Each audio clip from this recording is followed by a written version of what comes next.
ages 8 on the Australia. The other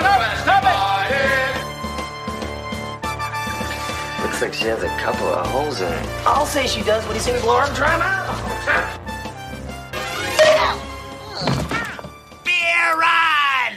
Welcome to The Good, the Bad, and the Sequel. This is the movie podcast where we're talking sequels, and we do it in two parts. The first, an interview with an actor or someone involved that made the film worth watching. And the second, a discussion of the sequel, what they got right, what they got wrong, and how it could have been better. Really hope you enjoyed last week's interview with cinematographer Ron Schmidt. The fact that his career started not only with Roger Corman, not only with this week's sequel, Ghoulies Go To College, but he goes on to work on The Mist, the first season of The Shield, and so much more. And I love the connection with a former guest that when Ron was in college in LA, they said, hey, you got to go sit with a cinematographer for a week. Who is it? Steven Poster. Rocky V, Strange Brew, and so much more. If you haven't checked that out, you're going to have to wait until the end of this week's review of Ghoulies Go To College. And wow, this was something. And I think you know who that snore is. But let me formally introduce you to my fraternity brother for the sequel watching journey, Jamie Riccardi. Jamie, how you doing, man? You know, I'm a little insulted because I am in a fraternity, and what I saw in this movie is not fraternity-like at all. No. And I really don't know what I watched because I don't know who this movie's for. I feel like it's an R-rated kids movie. Well, it could be. I definitely think it's for you, but like, who would pay money to see this? That's what I want to know. But, again, okay. So a bunch of Dougs. That's a bunch of Dougs. Okay. And the end track of the movie is Doug and the Pontiac. So maybe it's fitting. Very fitting. No, I would say I got to introduce. We have our creature expert that we're going to introduce in a second. But before we bring him in, I got to say, like, movies like this, as silly, over the top, ridiculous they are. It went through. I wanted more. No, I wanted less. Again, if you told me we're going to be watching a kids movie and this is what, Ghoulies was a kids movie, fine. But the fact that they're throwing it out there as an adult movie is insulting. And it was rough. I was not a fan. And I feel bad for Nick. Now, I don't know if Nick liked this movie. I heard he watched it twice, so maybe he does like it. But I mean, Munchie to this, oof. And the funny thing is he's our creature expert. He started with Munchie. He recorded that in February 2020. And then in March 2021, Munchie Strikes Back. And then after that, he does Rocky V, Paulie's a Creature. And of course, we have to bring him back for another creature movie, Ghoulies Go To College. Nick Sperdone, how you doing, man? Doug, Jamie, wow. It's good to be back. Ghoulies Go To College. Wait, is it going to be back? Because Doug just named 4 movies, and I think they all are horrible. So, I mean, what, can you name one of them that were? Yes, Munchie's a fantastic movie. Four of our, I would say, top 15 worst movies we've reviewed, and you reviewed 4 of them.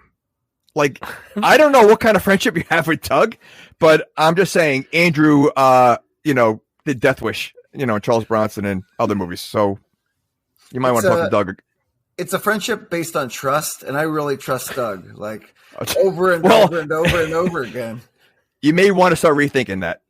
And I trust Nick. I know that he'll go into this, and it's fun. We're talking about a movie that the plot makes zero sense. The fact of this. So before I text you a tease of like a big thing that I have that's a part of this movie, we're gonna get to that 1 second. An actor that's in this movie, sort of.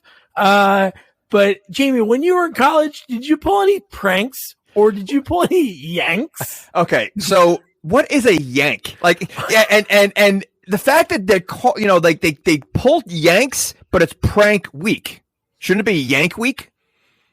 I don't know, because the fact that they go, hey, what are you gonna? Hey, you want to pull some pranks? You want to pull some yanks? And I'm like, yanks. I think like jerk. Okay, So is that like a jerk off? Based on these guys, I could see them doing that. Now, here's my question. So, one is it looks like, from when they start the movie, it looks like a very rich college. Like it looks like a very fancy. Yeah. So some of the hijinks that they do, I couldn't imagine like Harvard kids doing. If that's the case. Second, based on how the classrooms are and how they act, is this high school or college students? Because they act like high school students. Well, use the word classrooms. There's only one classroom set. Well, and is it really a classroom? I mean, it looks like a dungeon. It looks like a dungeon that they're at. So, but the mess, the way they act, this is literally, they're like high school students. Yeah. Yeah, but all the kids look like they're 35 years old, so. Well, that's typical in these kind of movies. Skippy, Mook, Jeremy. Was there a Wes? Wes, who looks like there's a Wes in there. Yeah, there's a lot of people in here. There's definitely a James Spader lookalike, the main character. I know Skip. Yeah, exactly. Skip. Without a doubt, he's James Spader. Wes, Pauly Shore. Oh, 100. That's what I wrote down. I saw the main guy. It looked like Eric Stoltz and Andrew McCarthy had. Kind of looks like Stoltz. You know what it is? He was obviously playing those roles because James Spader played this role every single time. Even the villain blonde guy there's always a blonde villain rich kid in every single 80s kind of movie. And he even looks very familiar. I don't know where I've seen him from, but he just looks like he's played that role before. He looks like if they did a origin story of Christopher Walken's character from Batman Begins, he looks like he could be the young Christopher. Max Schreck. Just a little short. He's a little short, though. Yeah. But the hair is spot on. Before some listener goes, "Oh, it wasn't Batman Begins, Nick. He meant Batman Returns." People. All right, are you guys wearing socks? I'm sorry. Are you guys wearing socks? I'm wearing 2 pairs. This way, if you knock my socks off, my feet will still be warm. Dude, this is it. You ready? What? All right.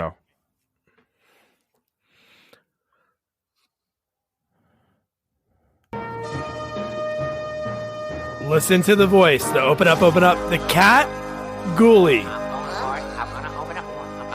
Open sesame. Okay. Did you hear that voice at all? Pinch me, guys. Yes. And that is the voice. Yep. I know, yep. Of a comedic acting legend. You've seen him on Curb. You've seen him on Spin City. He was great on Spin City. Richard Kind. That's his voice? Yes.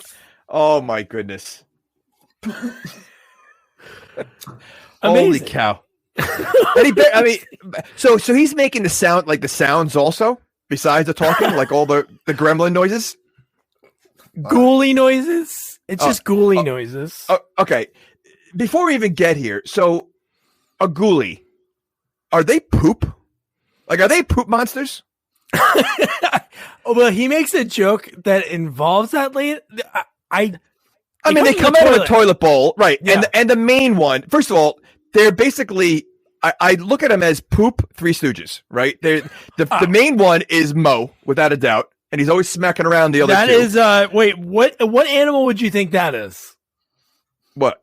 The main one, because they all have, the main Mo. Yeah. Okay. No, he's a poop. He looks like poop. Well, they all have nicknames. So he's the fish Ghoulie. The other one, of course, is and the other one, of course, is a rat Ghoulie. He kind of looks like Splinter, and then cat Ghoulie. Wait. He's supposed to be a fish? Yeah. If you told me to guess 50 animals, I don't think fish would have been one of them. The one that looked like the main one. The one that looked like Curly from Three Stooges? Well, no, Curly. I would say Curly is Richard Kind. I would say Larry is the rat. He's going with the bald look. Oh, the bald look. So you're saying every bald person looks like Curly from Three Stooges? I mean, there's a resemblance. Wow. Sorry. Okay. We just lost all the bald listeners. Sorry, bald people. So off strong. But fish? Like, you think he looks like a fish? I would say more like a I don't know what kind of animal. Like not a fish. Like a You slug want or to know something? I watched Ghoulies 2 before I interviewed Eddie, and because that was like one of his first credits doing special effects. And the fact that I don't remember that they didn't speak, and this is the first time they ever spoke. So it's so funny that not only did they choose those voices, but they also chose the whole Three Stooges. All they are is Three Stooges. So it's the same Ghoulies in the other movies? They look totally different. Like they look cartoonish compared to the other ones. So John Buechler directed this movie. Big time special effects guy. He worked on a bunch of the Nightmares. He was part of K&B Effects, who did Bride of Reanimator, and he directed Friday the 13th Part 7. So he had a, it's definitely his touch on a lot of the special effects in this movie that you could see. Funny story, Ron said it was weird working with him because he was operating one of the Ghoulies, and when he was given stage directions, he would talk through the Ghoulies' mouth to people. Oh my God. Okay, so this movie came out in 1991, correct? Yep. When did say Empire Strikes Back come out? Empire Strikes Back was at 80, 81. So you're going to tell me Yoda in Empire Strikes Back, which looks like one of the best like actual even though it's a puppet, looks great. They can't do better than what they did for Ghoulies and Night because they barely move. Like even when they're hitting each other, it's like he's like twisting a stick of a puppet, smacking each other. That's what it looks like. I mean, like they couldn't do anything better with the puppets. Like they were horrible. Let's be honest. I thought this was an unofficial sequel to Munchie. When I saw the Ghoulies pop out, I was like, "No, Doug got me. Doug got me." God. They could be Munchie children. Like that's how their movement was very Munchie like. Oh they were God. No, and I guess because maybe budgetary purposes. Obviously, Jim Henson, the budget for Star Wars, but no, they didn't look good. The thing that looked cool, the end sequence looked to me was where they spent all the money. Some of the kills were good special effects. I mean, they were John silly. Buechler, yeah. Yeah, I mean, so yeah, but like just for Ghoulies themselves, they were just they literally look like someone had their hand in a puppet walking around playing puppets with them. That's what they look like. Yeah. And I got to say, when you said the word kills, I didn't realize till the end of the movie that those people died because I didn't think they died.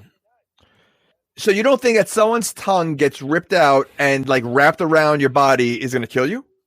I don't know because she made a sound afterwards. I thought you can talk about the one, but we'll talk about it later. Yeah. So I have that clip, but even that one, I'm just like, okay, but let's get into this movie, guys. Okay. Come on. By the way, we've seen that woman. I've seen her 1,000 times. Yeah, she always plays the same kind of everything. role.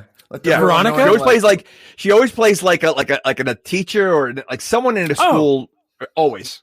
Oh, dude, and they have a fourth wall joke in this movie, which we'll get into if you didn't catch it. But so we start the movie. We get Pauly Shore and Veronica, right? That's like the opening of this movie. We get the quickest title card in movie history. We had one movie recently that was super quick. This was not even a second, and it's a Ghoulies Go to College. And you get Pauly Shore and Veronica. Veronica, who's a former Playboy playmate in 1983, which you could tell because every time she's on screen, she just wants to get naked. Or dance and be naked. She's, okay, so we see, I don't know, did they show the miniature house in the beginning of the movie that they used throughout the movie? So why did they have to do that? I mean, you have, obviously they could just film, going backwards on and showing like the house in real life. Why did they have to show a miniature? Like, was that like an inside gag? Like, I don't know what that was. Like, it was horrible. Yeah. The majority of the budget went to that. You know what? I wouldn't be surprised. So the first opening scene, right away, what do we get? We get like a little bit. Oh, he finds the comic book in the wall. That's what the opening scene is. I'm on second page by accident. So the opening scene is him using the toilet, and he's writing on his own fraternity wall, and he cracks a wall thing that is paper thin. Okay, well, first of all, I thought he was going to the bathroom, but when he gets up, His pants are already up, and he walks right out, and the toilet seat's down. Yeah. So he was just sitting there. So he was sitting there doing graffiti in, and I wrote this down, but then I realized it later. But I had no idea where he was because that was the filthiest, grungiest looking bathroom I have ever seen. And coming from a fraternity, my bathroom floor was definitely disgusting and filthy, but my floor looked pristine compared to that. Yeah, that was disgusting. It looked like a dungeon. They looked like they were in a dungeon. And if you find a magazine that's hidden in a wall, would you even attempt in a bathroom, no less? Would you attempt to open it? No, I would not touch that thing. No. Especially once I saw Ghoulish Tales on the front of it, I'm like, no, I got my own magazines. I'll look at it in my own room and I'll. But it's in the bathroom. So, and a fraternity house. Why would you even attempt to open a magazine, not knowing where it's been, who's touched it, why they touched it, why they were looking at it, what they were looking at, what were they doing while they're looking at it? Right. No way would I even attempt to even touch it. And then the pages are all stuck together, and you'd have to open it to find out. Well, not even the fact that you would just touch it, the fact that you would touch it and start reading it out loud. Well, so you don't know what it could be. You're just going to start reading it. Do you like, if you're on the John somewhere and you're like, oh, Cosmopolitan, top 10 reasons to make my wife work. Like, you don't just do that. You don't just wait. You don't read out loud when you go to the bathroom.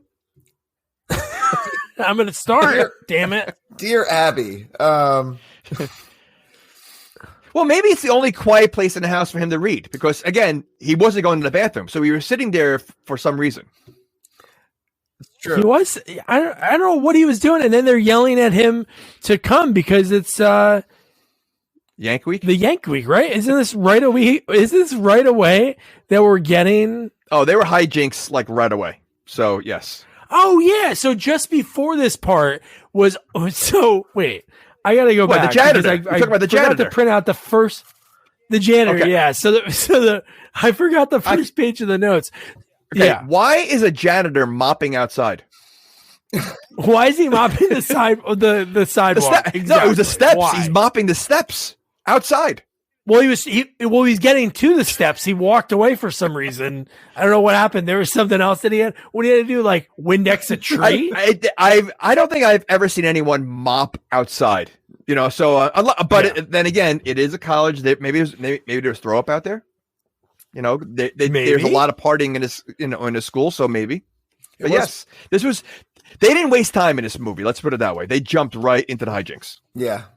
No, they did. And just before we get to where we are, let me catch up because I forgot that first page. So they get the quick title card, a flashback to 21 years ago. Such a weird year to pick. And the Ghoulies are attacking a college kid who's reading that comic book. And then they push the kid into what might be the most ornate toilet bowl ever. Like if some rich guy had that in the house, I'd be like, all right, that makes sense. It looks like there's gargoyles on the bottom of it. Obviously it's the Ghoulies. Then we get the first time that people that didn't see the trailer and loved the first two movies would have been like, wait, why are they talking? Because he says, hey, welcome to the Super Bowl. Do you think it's possible to be flushed down a toilet bowl? Like, was that toilet? I don't, I didn't look, at the bottom. I don't know if we could see the bottom of it, but was it like a regular toilet bowl with a little hole in the bottom, or was there's like a big like Oscar the Grouch kind of like toilet bowl, like where like there's a hole, little hole. Oh, there's a little hole there. Yeah. All right. I guess it was like a magic hole that can expand. Okay. Like as soon as somebody starts getting sucked in. Because his leg was like sticking out like this, and like it's like it's like in the Santa Claus where he can go down every chimney. Tim Allen. Oh, so it expands. Expands, shrinks. Okay. Magic. It's a magic toilet. Ghoulie magic. So then the Ghoulie magic. So Jamie mentioned it. Like, why is the janitor doing that outside? The one guy unscrews the handle so that when the janitor goes to grab it, it goes down the stairs.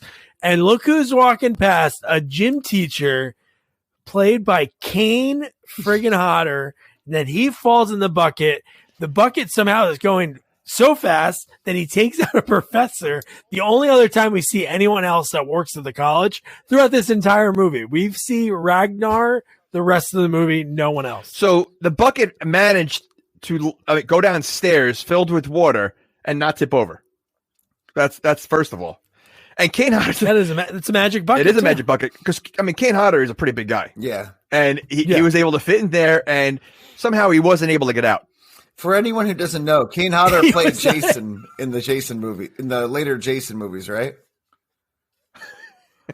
He played Zombie Jason. Yeah, well, he also wasn't he in Goes to Hell?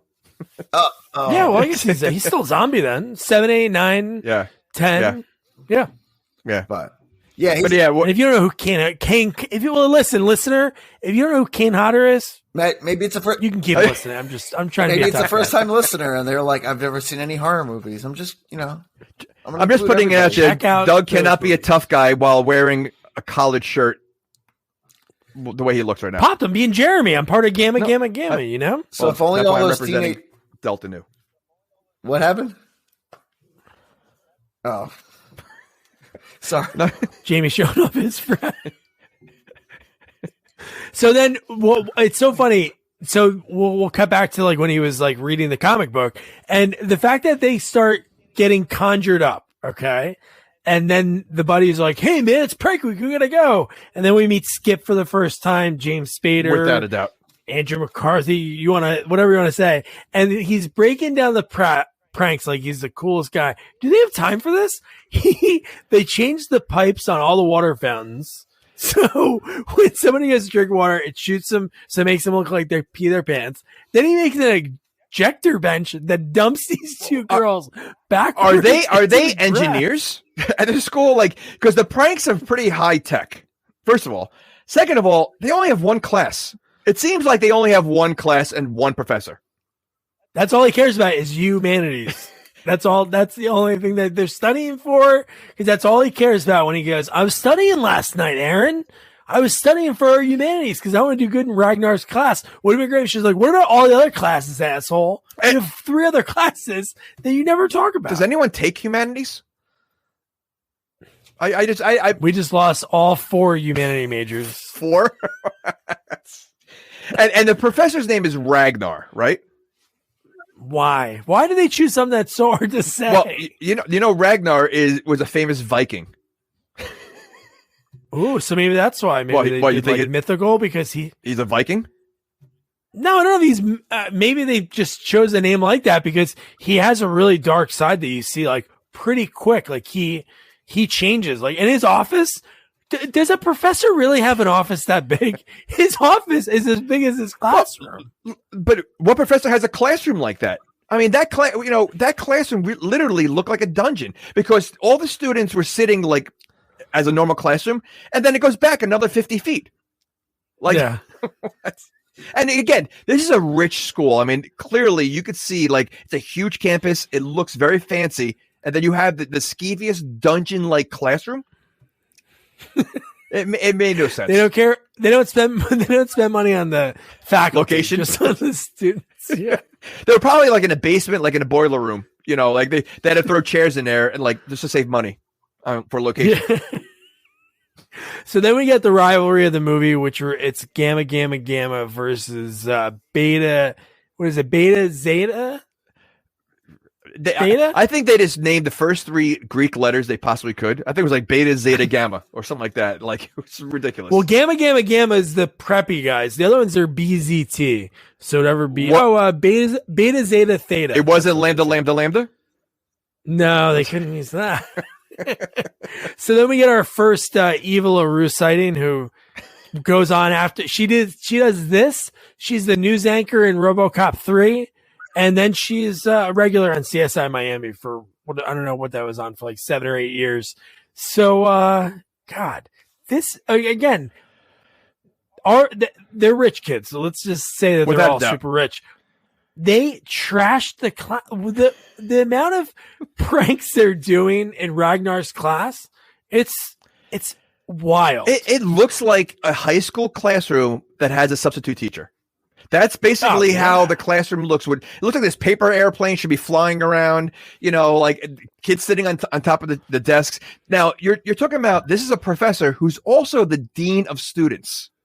So clearly they don't care, or clearly they don't have any respect for this guy, because he goes on to teach while the classroom looks filthy. There's paper, there's like garbage on the floor. It literally is ridiculous to call it a classroom. Oh. And they draw a picture of him as a dinosaur on the chalkboard. Did you read what the name was? No, what is it? It was Ragnarsophotis Horse Assimus. God, that's so good. And then another guy. So he takes the comic book from Pauly Shore and he starts reading it out loud. And at that same time, the Ghoulies are getting summoned, back at the house. And then he stops. He calls it rubbish. And then the Ghoulies have to go away. They get teased multiple times in the movie. They do. No, multiple. Not only, times. Yes, they do get multiple times. And then he gets way too scared about an inflatable alligator. Which honestly, that was a good prank. Like, that's a funny prank. That one's funny. I say, but that one is like the most realistic out of any of the pranks they do, because you can hide that. I mean, I don't know how you rig it, because it was I think it was one of those things you throw in the water, right? Wasn't it those alligator floats? So I don't know how you would rig that to blow up like that. How would you do that? I don't know how you would do it. I guess it could be on a timer, or you pull I don't know. Wait. It takes me 30 minutes to blow it up, So Yeah, it's not like, unless there's some way they made it. Yeah, because nobody would use an alligator as like a life preserver. Like that you'd pull and yeah. I don't know. All right. So now it does make sense. Forget it. Unless it was the kid that works in the chem lab. Yeah, then maybe which we'll get into. Well, maybe the kid that has the computer, the kid that wears the hat. I don't want to. Yeah. Okay. So maybe, because he seems kind of smart, so maybe he's the one that's engineering all of the pranks, because they are very high tech. Yeah. Well, you can mention who it is. Does he talk in this movie? No, he definitely talks. He talks a bunch of times. When? Well, just in the first half, because I didn't notice in the first half. Maybe he spoke and I just didn't notice who he was until that scene when he's walking down the hall that I sent you the photo, because he even turns like he shouldn't have been on camera. It's so weird. I think he says a couple lines at the beginning and then that's it. So it was in the beginning. But the other kid, his best friend, all right, you know where he's from? So you said you don't know where he's from, right? The one that he has a little scuffle with later on? Mook. He's from summer school. He's the stripping, right? No, that's not him. No. He's in summer school. Matthew Lillard? Oh, he's just another kid in the class. He's one of the. Yeah, I think he is the stripper. I saw him in the background, and then I'm like, let me just. Are you sure? IMDb this. He's in summer school. He's one of the main kids in summer school. Like, I'm telling you. I saw his goofy face in the background. We'll have to look at that. You're Shaggy. Nick, did you notice the other person that's in this movie? Big time actor, first role. Yeah. Yeah, nice. Did you notice that from watching? Oh my God. There's Shaggy. And what's funny, because I mean, based on like some of the main characters that's had bigger lines, I think he could have done a good job. Like, I guess they didn't know what he offered, because some of the other guys weren't that good. Like I couldn't stand the fat kid. Like, you mean Andre the Giant's son or Flounder? I mean, again, every fraternity has one of those in the movies. Like they always had the fat guy, but he was just the worst. Like he really was. Like they could have found someone better. His line at the end of the movie made me scream in my head. His like exposition to end the movie, which we'll get into later, it just like pissed me off so much that they had it's almost like they were like, shit, man, we got one more day of filming. Let's just end this shit right now. Because this line that he had was, oh my God. It didn't bother you the way he ate the pizza? I mean, like, that was so stupid. They didn't need to do that. He literally made one slice out of 8. Yeah. I mean, like, how do you apply for that role? Like, do they say, listen, we need a person that's very overweight who Flounder? That's probably what they write. It's a college weight. He's bigger than Flounder. No, he's bigger than Flounder, but it's probably Flounder like says the description. Oh, really? I'm sure it says that. I don't know about that. I think because he is a slob. No, he is a slob, but he is Flounder, like how dumb he is with some of the things that he says in the movie. I guess. Maybe he's a combination of Belushi and Flounder because he's also creepy. So yeah. All right. There's a lot of creep. There's a lot of creeps. So then we get the party. BZT is throwing their, I guess, just like a party to kick off Prank and Yank week. And then we get Pauly Shore and Veronica are pretty much having sex on the couch. And I don't think they know how to have sex. But before that, right from there, we cut to Ragnar and he's grading papers. And he's like so angry. He rates F-! exclamation point. Wait, then he starts. Is he really grading or is he just putting F on because he really doesn't look like he's grading anything. No, he's not. He's probably so pissed off. He probably didn't have any chance to think about anything after his classroom is just destroyed. He had a water balloon to the head. He got an alligator. This guy, he can't focus on grading. He's basically showing you what a teacher should not be doing. And he's taking things personal, and he can't separate the school from the personal. Yeah. And do deans really teach also? I feel like that would be a conflict of interest kind of. How can you run a school but also teach a class? No, agree. And I think that's all the money. The rich kids' parents screw the faculty. We're spending it all on the swimming team. Or the polo club. Wait, screw the faculty. I think there's only 2 faculty. The redheaded lady and him. Well, she's the secretary, yeah. So she's not even teaching. He does it all. He teaches every single class. Or maybe it's just a humanities college and there's just one class. Oh, there is a gym teacher. We know Kane Hodder was the gym teacher. Oh, and there's another professor that he takes out, a different guy. So yeah. And which you knew the papers were going to go flying. He literally, when he's walking, he had loose papers in his hand. You're just waiting for him to get hit so the papers go flying all over the place like they do in every single, scene like that. So then we get Ragnar so pissed off. So he goes, you know what? Let me take some ease off my day. And he goes to read and he reads the comic. And now we cut back to probably one of the creepiest people in a movie. And that is Officer Barkus. Add him to the list of annoying characters in movies we've watched. He's up there. Oh, he's just, to me, I felt like there was no need for this character. There really was no need. I thought there was going to be something else to him. He was just again, this movie has there's really no plot to this movie because there's obviously the ghoulies that are going to show up in a little bit and what they do, which we know Ragnar has a goal in this movie, but the rest of this movie is really just prank week. It's Gamma versus BZT. But I don't think he's an officer. He's going to a security guard. And the security guard a lot of times are students that the students that are want to have that power trip and that everybody hates because they're always trying to get people in trouble. So he seems like that type. He's definitely creepy. But he also seems like he should not be security guard. Based on the way he does some things, a little unethical. I hate that guy. Really, I hate that guy so much. What's his name? Barkus. And do you remember what he's from? He plays the same role in another thing, but it works that he's annoying. He's the one who puts the cabinets in Jerry's apartment. So he's known as the annoying character. So when they need an annoying character, hey, let's call Barkus. Yeah. Jerry, you want me to move the cabinets? I'll move the cabinets, Jerry. Whatever you want to do. George, do you need that? And he's the one who puts the thing under near George's desk so he can nap. He does all of that. All right. So, and he's talented. All right. So I had to do this part because I thought it was pretty funny. This is I guess right after they say to Barkus, somehow Skip knows that Barkus wears ladies' underwear, which makes it even funnier at a part later in the movie because I just put that together. But the fact that he says that to me is, how'd you know about that? Who told you about that? Yeah. Why? What would make, unless did he watch him change in the locker room? Why would he know that he wears women's, or do you think he was just baiting him? He assumed he wore women's underwear and he fell for the trap.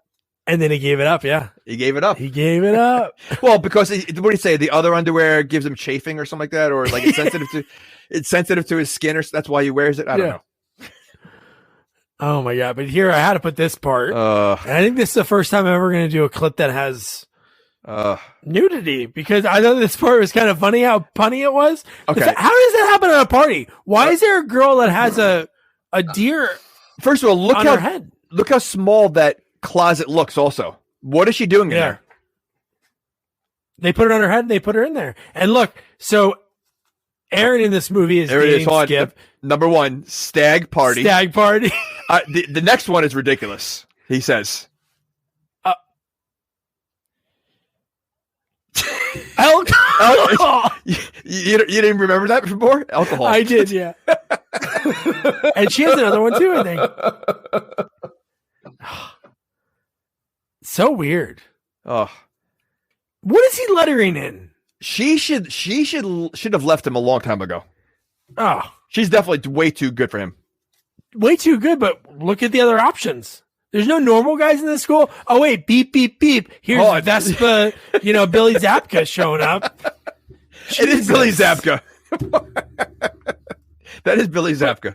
But how weird is that? Like, that's what I thought about. There's no normal guys in this school. Like, now if Skip just has I wanted to root for Skip, but he just wasn't. I was thinking like if there was a Ryan Reynolds, this movie was done now. Ryan Reynolds in that role easily. But okay, so we just absorbed a lot in like 2 minutes, right? In that scene. So first of all, this is a rich school, clearly. And you got these rich kids. That's his mode of transportation. They're expensive. Vespas are like but that's not a cool thing to be driving around with. I mean, let's be honest. It's I mean that's gonna get the girls like I don't know. That was a little lame to begin with. But what are the girl options also? Because I think there's only 3 girls in this movie. The girl in the closet. Oh well, there's more. Well, no. Then you have all the girls that are ready at the.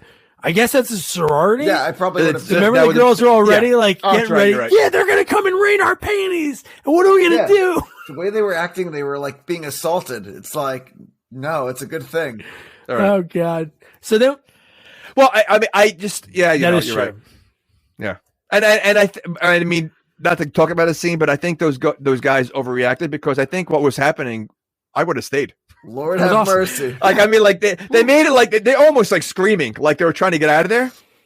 Like, I just feel like, all right, this sounds like well, they were being assaulted. I mean, can you be assaulted in a good way? Like, okay. Nick was searching. He was fishing for something to go with that. That's assault.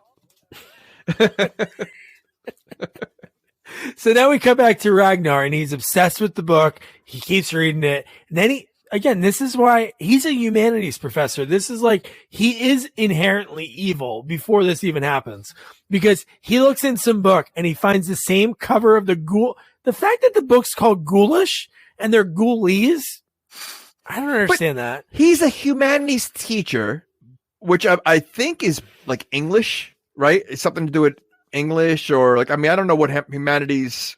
Yeah, it's like language, right? Language, like arts, something like that, right? Stuff, yeah. And a dean of the school, of a rich school, he's gonna sit there and read a comic book.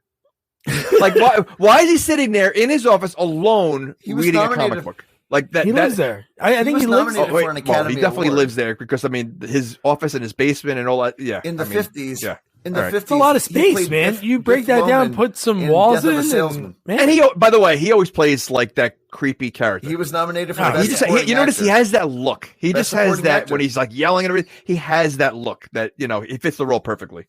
No, he's great. Like, he's everything he's in. Crazy UHF nutjob professor who tries to like molest his students. Yeah. For what movie? It wasn't this. Well, the one scene he got a little touchy. No way. And then he's and he was nominated. Yeah. So you're telling me he went from best supporting actor in the 50s. I thought that was Ghoulies amazing. 3. I was like, wait, Ghoulies Go to College in 91. First Matthew Lillard, and now well, he's not molesting. The end of the movie, she's got no.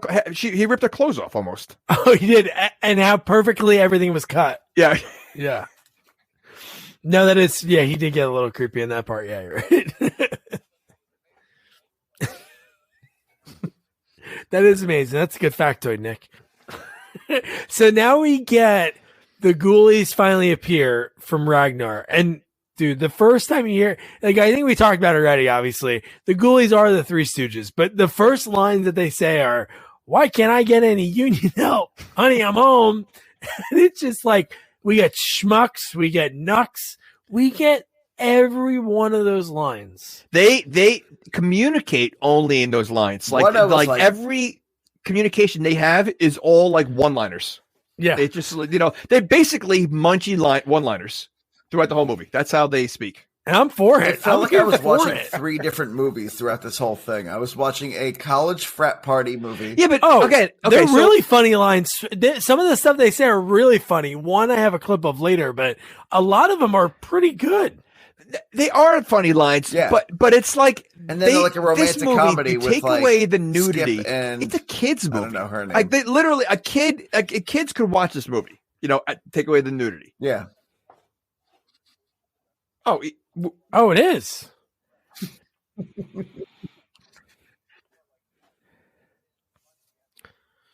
It was like a Muppet movie. I mean, literally. I mean, it's Yeah, you had that like triangle, that love triangle. Yeah, no, that makes sense. No, there definitely was like so much going on, but nothing going on at the same time. But the fact that Skip is so sad he gets dumped, and Mook says, "You know what will make you feel better? A good prank." Yeah, that'll help me. I just lost the hottest piece of ass I'll ever have in my life. Yeah, you know what? Let me pull a good yank. That'll feel good when I'm yanking myself later. See, I feel that like they must be like the geeky fraternity on campus, because if he's their stud, he's their president, and there's only one girl that like he can get. Like, I feel like, I don't know. I just feel like he's kind of a loser too. I mean, I feel like the other fraternity that he's battling with is a cooler fraternity than this one. I mean, yeah, I would go for Veronica. The fact that Wes was getting Veronica. Well, yeah, but he was a stoner. So in college, the stoner guys always have the girls. That's true. So they're having sex.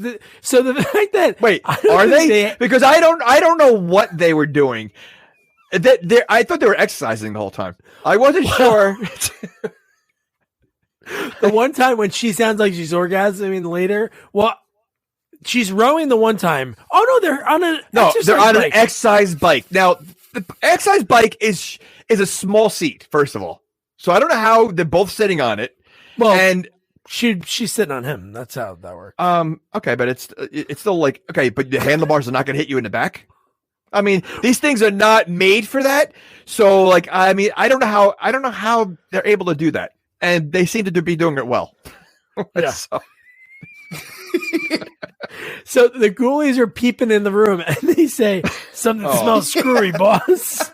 And they're about to attack them while they're having sex, and they feel like somebody's peeping. Like they say, "Oh, I think there's somebody." I think after this is after the bike. This is after the bike. They're in the bed this time, right? They're in the bed, yeah. Because they're in the bed and she's on all fours and her butt's sticking out. Don't forget. Yeah. So the Ghoulies look and one of them says hot cross buns. Classic Ghoulies. But I love when they're about to attack them. Again, I don't know why they're attacking. What is their goal? Like in the other movies, like so many horror movies, at least there's some sort of like reasoning. Which at this point, there's no reason for them to kill. Then we find out what their purpose is after this scene. Okay, so so is their purpose the same as the first movie and second movie? Like, is there like why they're here? The second movie, they are in like this traveling carnival, and I don't know if they're in like a box or something. Which I guess is kind of the way all these movies start, like Critters or even like Munchie, like. and they're just kind of there's no purpose in that one either. They're used almost as like a sideshow attraction in the second one, and then there's just like the most ridiculous scenes you'll ever see. I feel like they're almost like Beetlejuice, right? Like they live in their own world, but then when you say their name or whatever they say in the comics, now they come to life, and that their goal is to get out of the toilet bowl. Their goal is to get out of the toilet. But the fact that Ragnar, so he kind of like cockblocks them because they're getting ready to eat. Or I guess they eat these people. I don't know what they do. Nobody finds these bodies throughout this movie. Well, he kills Wes first, right? Before Ragnar calls him. No. Right, because they have the treadmill after this. I forgot. Yeah. So Ragnar summons them, and he basically says by accident, though. It's by accident. Yeah. This time it's by accident. Then he knows. Then he knows how it works, and then he goes, I read this book, and you have to listen to me. And he goes, I hate Prank Week. I want you to go get those people at ZBT. And I'm like, holy shit, man. This guy, he became a murderer. Yeah. He's accessory. Like, he should get the maximum penalty. So this Ghoulies book or magazine, when Wes is looking at it, it looks like a comic. Yeah. So, but it has directions on how to resurrect the Ghoulies. Like it looks like what's it? The Necromancer? Is that Evil Dead? Isn't that the book that? Well, that's Brian Uston. That's like all his H.P. Lovecraft. Right. So but at least that's a book of like this is a comic. Like it looks like when Wes is reading it, there's like panels. Like it's a comic. It is. So where are their instructions to resurrect? Step Ghoulies? 1. Tell the Ghoulies that you're in charge because you hold this book. You hold a freaking comic book. It's not like an old leather-bound That's what I mean. book with an eye on it from Hocus Pocus. It's just a regular comic book that's made of paper. And I could see if, maybe like the secret words are in there in one of the panels, but then he has instructions that you have to listen to me. Like, so he knows a lot more about these Ghoulies and what happens if they kill him and all that. Like, he knows all this. That's what I mean. The comic doesn't make sense. He might be inherently evil. That he already knew of something like this, and it just happened to come across his desk. Do you think he maybe was a Ghoulie in the past and became human, and that's why he kind of like become? Well, we'll talk about that, but that's why maybe his cousin's a Ghoulie, third once removed, or maybe he married into Ghoulie, and maybe his mom was a Ghoulie and his father wasn't, and maybe he's half Ghoulie. Can you be half Ghoulie? I think you can only be full Ghoulie. I don't think there's no half Ghoulie, quarter Ghoulie. You got to be 100% Ghoulie. Do you think a Ghoulie has a coolie? How about the fact that another thing that is funny, like the end of the movie, I hate the exposition, but how about when Ragnar does the exposition, like, I have this book, you have to listen to me. And one of the Ghoulies goes, oh man, he knew about that. Like, what? Damn rules. They start shaking violently and he says, I'll burn this book. I guess if he burns the book, they disappear forever. So yeah. So if someone's holding the book, they can't go near them. Is that what it is? Like, it's like the book, but they want the book, but they can't go after the book if someone's touching the book. Right? It seems that way. Okay. All right. As long as I know. All right. Yeah. Makes no sense. So then we get our second set of boobs because at this point, Wes, who's guarding the house while the guys are going to prank and yank, he hears the toilet flushing. He goes, hey, hon, I'm protecting the house. I got to go. So he goes to check out the bathroom and he gets pulled into the toilet. Okay, but before he gets pulled in, he actually he sees something in the toilet bowl, and he practically puts his face inside the toilet bowl. Why do white people do that in horror movies? They're like, hey, why? Let me get a closer look. Chainsaw? Let me go ask him if he needs directions. Like, why do they do that? Sense. I don't know. I mean, would you put your face that? I would never want to put my face that close to a toilet. No, in the house like that, I would open the door and I'd be like, hey, anybody in there? Nobody answers. Okay. I walk out and I go back to Veronica, which 1983 Playmate of the Year. Get back there. Well, let me tell you something. A bathroom like that, you walk in there, you're getting some kind of disease. Like, you don't have to sit on the toilet bowl to get anything. You're getting something just by walking in there. So putting your face close to that, I enjoyed that line. You're done. And he gets a toilet brush to the balls from the rat ghoulie. That's a good one before he actually gets pulled in. No, he goes, that's one in the ballpark or something what like was that? Or he hits him in the toilet brush to the balls? Yeah, it's like da-da-da-da-da-da. Oh, yeah. And you know what? I think you heard like baseball music or something. Like when first of all, okay, we do have to talk about the music in this movie. Oh, it's Munchie. It's Chuck Serino. Oh my from goodness! Holy cow! But it was almost too much. Like every scene, there was like, Casio keyboard. everything, everything. So all right, and then when Wesley gets flushed down the toilet. Now I know his real name. Fish Ghoulie says, "Let's blow this poop stand." I still can't get over Fish Ghoulie. I mean, like they couldn't make him look like a fish. Like what does he look anything like a fish? Do you know any fish that look like that? No, if there's anybody that are fish experts, I just noticed after I read that, then watching the clip, I'm like, I could see it with the way the mouth is and the teeth are triangles. No, he looks like a smaller version of the monsters from Super Mario Brothers. Koopas. Koopas? I don't know. Something like that. Yeah. The Koopas. No, Koopas had a shell. No, but in the movie, they look different. You don't remember Super Mario Brothers, the movie? They look nothing like that. Well, I'm just thankful that doesn't have a sequel. Great job. David L. Snyder, a friend of the podcast, worked on that movie. Top notch. Jesus. Well, you know what? His scenes were fantastic. Yeah. Art director, production designer, great.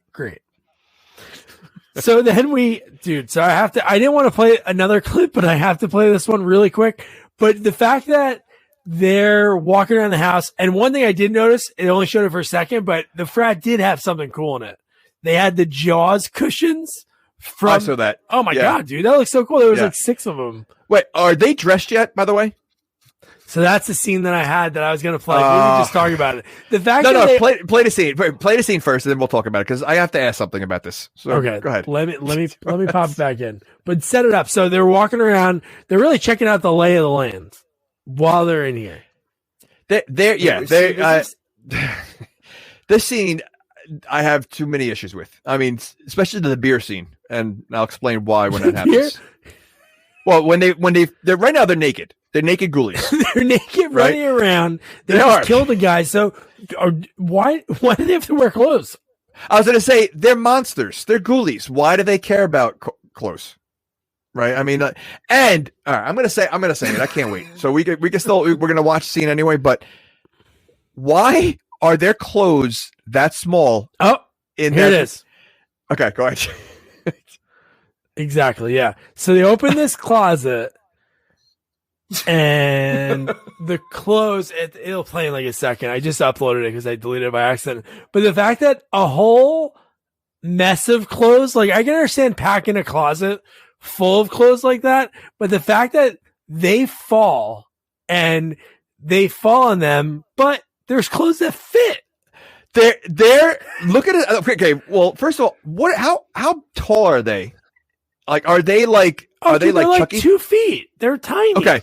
So where did they, I mean, like literally, it's not like it's like doll clothes. They're like dress clothes. There's, why are there clothes there in that closet? Oh, dude. I don't know what it was. Maybe they have dolls there, but, maybe they have, I don't know what the proper term is, but maybe they have a little person. Oh, maybe. Oh, that would make sense. Yeah. In a fraternity. But they have Fish Ghoulie. Fish Ghoulie is like cosplaying Woody from Toy Story. Rat Ghoulie is dressed like a Canadian tuxedo. He's wearing all freaking denim, and then the other one's wearing a football jersey. Richard Kind. Jeez, these guys are so silly. Oh my goodness! And then they go to the fridge, and they open it up, and they're stacked in the most weird way. They're not even fully stacked all the way up. It's stacked like we're watching a Miller Light and MGD. They have both beers in this movie. They're all empty. And they're all open I could and be empty. wrong, but when they fall, it looked like a bunch of them were empty. Oh, they're all empty. Oh, no, because they were drinking out of them. Clever. They won't editing. drink when they well, fell. well, Jamie, the movie Magic, they can swap them out after. Oh yeah, they. Oh, okay. So I mean, they were supposed to be full. Okay, they were supposed to be full in the movie. Because Yeah. they keep inventory of them too, as we learn later. Oh, I when know. he says they drink all 2001. Yeah, they can't. Well, how would they keep track? Is that the hidden fridge that isn't for all the people that were partying at that house? And that's like a secret one? Like, how would they remember? Is the fat guy looking and it's like 2000-9999 and he's like counting back the whole night? Also, wouldn't it be more? Yeah. Wouldn't it be better to stack it not in a triangle, like not in a pyramid? Of course, yeah. Like, so why would they stack it that way? See, these guys are not real fraternity. Like, see, now I'm in my fraternity. I'm stacking it to get the most as I can to fit in there. They're not using their brains there. Well, they have no brains and they're only taking humanities class. Their pranks are pretty high tech. So you're telling me they can do these high tech pranks, but they can't figure out how to stack beer? Oh, speaking of pranks, so you're talking about when Skippy uses the slingshot to make the one guy pee on the other guy? I had a good chuckle. Why would they pee? Why were they peeing outside? But why were they? Okay, but why were they peeing outside? Outside. Well, I don't mind peeing outside, but right in front of right in front of the house on the street with the lights shining on them. Wait, I was confused in this whole scene. So was everybody there in the same fraternity? Like, who were the two guys peeing? Fraternity. They were on guard. Gamma. Okay. That was Gamma. Right. So you had the guys peeing facing the security guards walking back and forth. Like, I mean, we're guys. When I don't know if I've ever really just like, when I got to go, I'm just going to pee where I am, as people are watching. Usually you go to a tree. You kind of like go to behind a bush. These guys are no, let's just pee right there. They don't care. No, they don't care. All right. I'll make sure I'm not around you when you're peeing. Yeah. Nick's peeing right now. So yeah, the fact that he makes him pee on the other one, and then the ghoulies are drunk. They drank all the beer, and God, so back to the security guards, because then we come right back to them. These guys are walking around with baseball bats and hitting them in their hands, and I'm like, are they really gonna like hit somebody over trying to like TP their house, or like they look like they seem to kill someone? They take Yank a little too serious. Slugger's coming right for you. You can prank my house, son of a bitch, but if you yank, ooh, I'm gonna hit you with this bat. Well, you know what? Wasn't it a show, Prank Yankers? Crank Yankers. Oh, Crank Yankers. Okay, but Yank. Oh, Yank is a prank. A crank. Wait. Crank is a prank.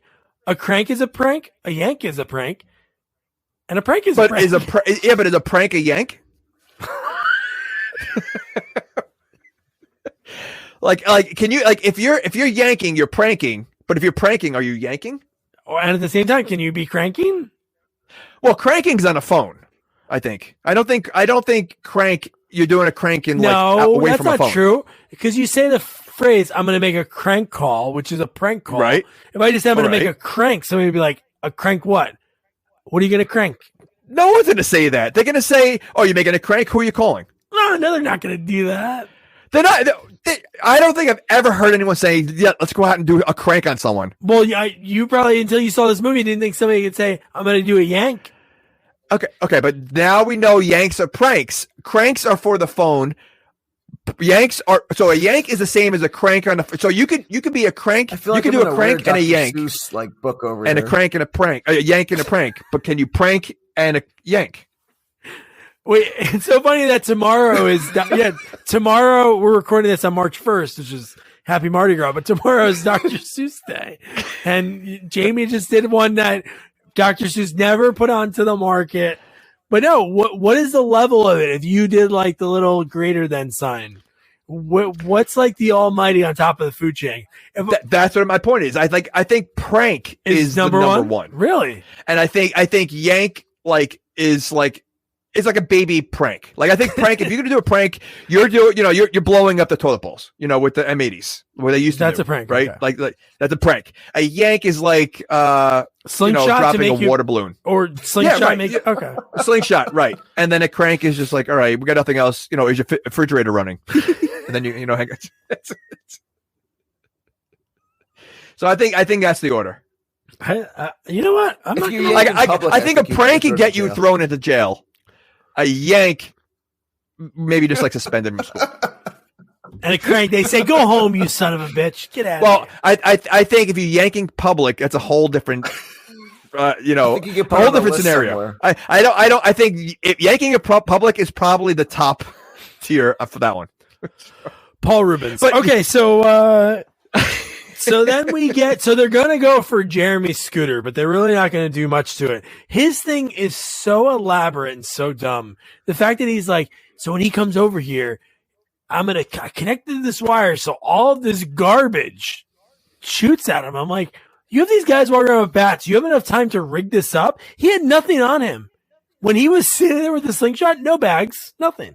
Nothing. Well, that's where does he get any of these prank things? Because even like the ejector bench, that's pretty high tech. Where are you getting that from? Like he seems to have material whenever he wants. He's almost like the mechanic. He is like the mechanic. Yeah. He's Jason Statham. Like when he could do anything wherever. Maybe he's like a MacGyver, and he was in a garage and maybe he just made some things from the garage, that he was in, and was able to figure it out. The only other thing referenced in this movie besides humanities is the science lab. Because Jeremy's sidekick, his number 2, says, you want me to rig something in the science lab? So maybe, obviously, Skippy has, science class, and he was able to rig that up, but he had nothing on him. It made no sense. That is true. And I do think that guy, the Zabka's sidekick, kind of liked him a lot. I think there was something. There's something there. Okay. I wasn't the only one. There was a little bit of Alan and Phil Love in that. A little reference to last. I think so. Last review. Yeah. So then we get so one joke that was really funny, and I think it's even funnier now because it's Richard Kind saying it when they're going, "Prank Week!" The Ghoulies are shouting "Prank Week," and the one goes, "Pancake!" And he says it multiple times. He does. And what happens in this movie? A few times, different elements get broken. While you're watching this movie, it's just about creatures that's supposed to be like a college horror movie. He gets hit in the head so hard, cartoon stars appear. So ridiculous. And, this is prank week with fraternities. Are there only 2 fraternities on campus? That's it.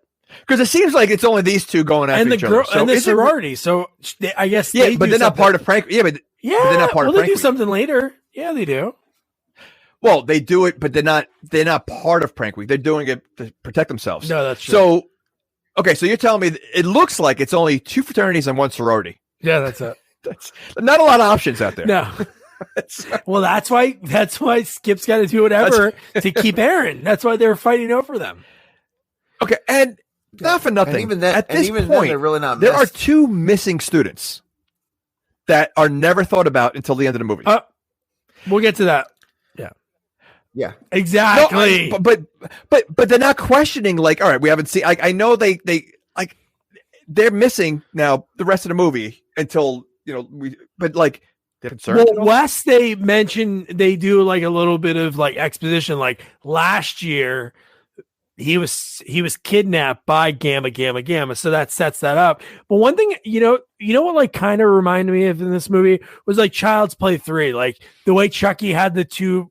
Well, I guess he didn't set it up as a prank, but when he changed the bullets and they were going against each other and they basically killing each other. In this, I really thought it was going to come to that because they were doing the old, hey, let's mess with this fraternity. We trash the house at BZ. So they'll think it's each other. And I thought it was going to escalate to they were actually doing stuff to each other. Really didn't get to that. You had a little pussy fight at the end that was in that hallway. Well, the professor was trying to set that up. He was doing a Yojimbo where he was trying to set them up to go against each other. Oh, that's true. Yeah. Is this movie Is this movie considered a horror movie? It's in that genre because there's like creatures, but there's only like 3 deaths, and they're all like comedians. Well, Stuff to the toilet and. But right, and you don't even except for the two. There's 2 in the toilet. There's like what 2 in the toilet, and then 2 outside of the toilet. Like you really like don't see too much death. Like it's not, and it's not no.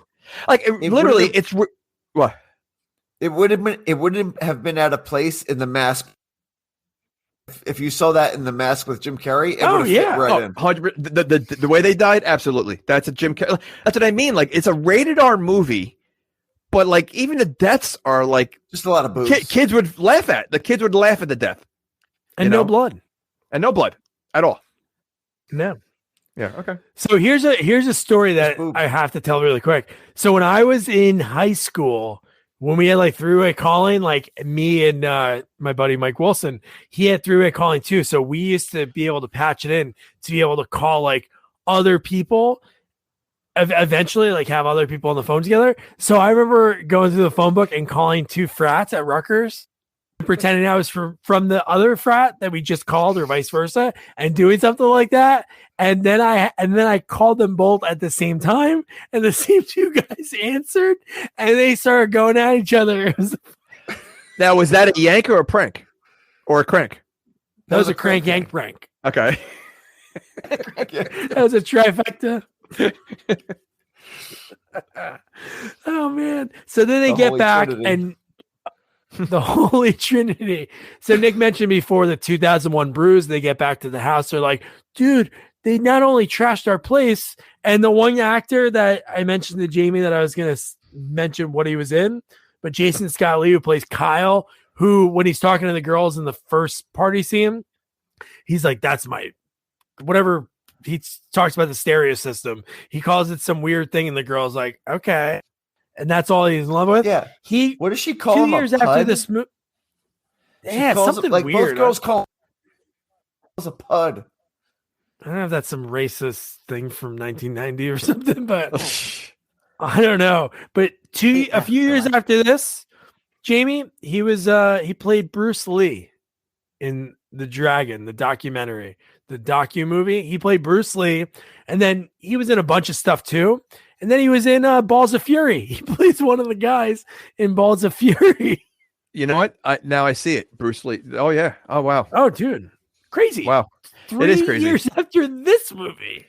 Well, you know what's funny? They always have someone like him in these movies too, in the frat movies. Like it's almost like they try to hit every stereotype, every the fat guy, they have this guy, they have the it's just like it's the trope in every fraternity kind of movie. Exactly. So then we get Skip. He goes to Veronica to find out where Wes is because Wes isn't around. And then she's trying to have sex with him in seconds. She's like, I didn't even get to orgasm. And then she even says the line, I always wondered about a guy with comic books under his bed. Then why are they dating? But so where does she think Wes is? Because she was there when he went missing. Yeah, they were exercising. I mean, like, right. So where does she think he like? You know, like, and he only went to the bathroom. It wasn't like and he went there basically like in his boxers. So like she never was concerned, never like checked on him, never like no, just quickly moved on to the next guy. No, she just said Wes, and then he didn't answer, and then left. Oh, he must have left. She really didn't try. Machine. She didn't care. She did not care. And then Aaron walks in, and Veronica she breaks her bra on purpose, or it's a front class bra. No, of course she did it on purpose. Well, no, I know. It could have just been the perfect timing. The fact that Aaron walks in seconds later. She had her hands right there, and she literally pulled it apart. What are you talking about? She made it so obvious that she broke it right in front of him. Well, maybe I have faith that she's a good person, okay? And he goes to grab him. Why would you grab him? Like, even if you didn't want to see him, if you're in the girl that you like's room that she is in, she might have come in. Why would you even get close to him? I would just. Well, I think his eyes are closed, and so if your eyes are closed, it doesn't count. Listen, he just and that's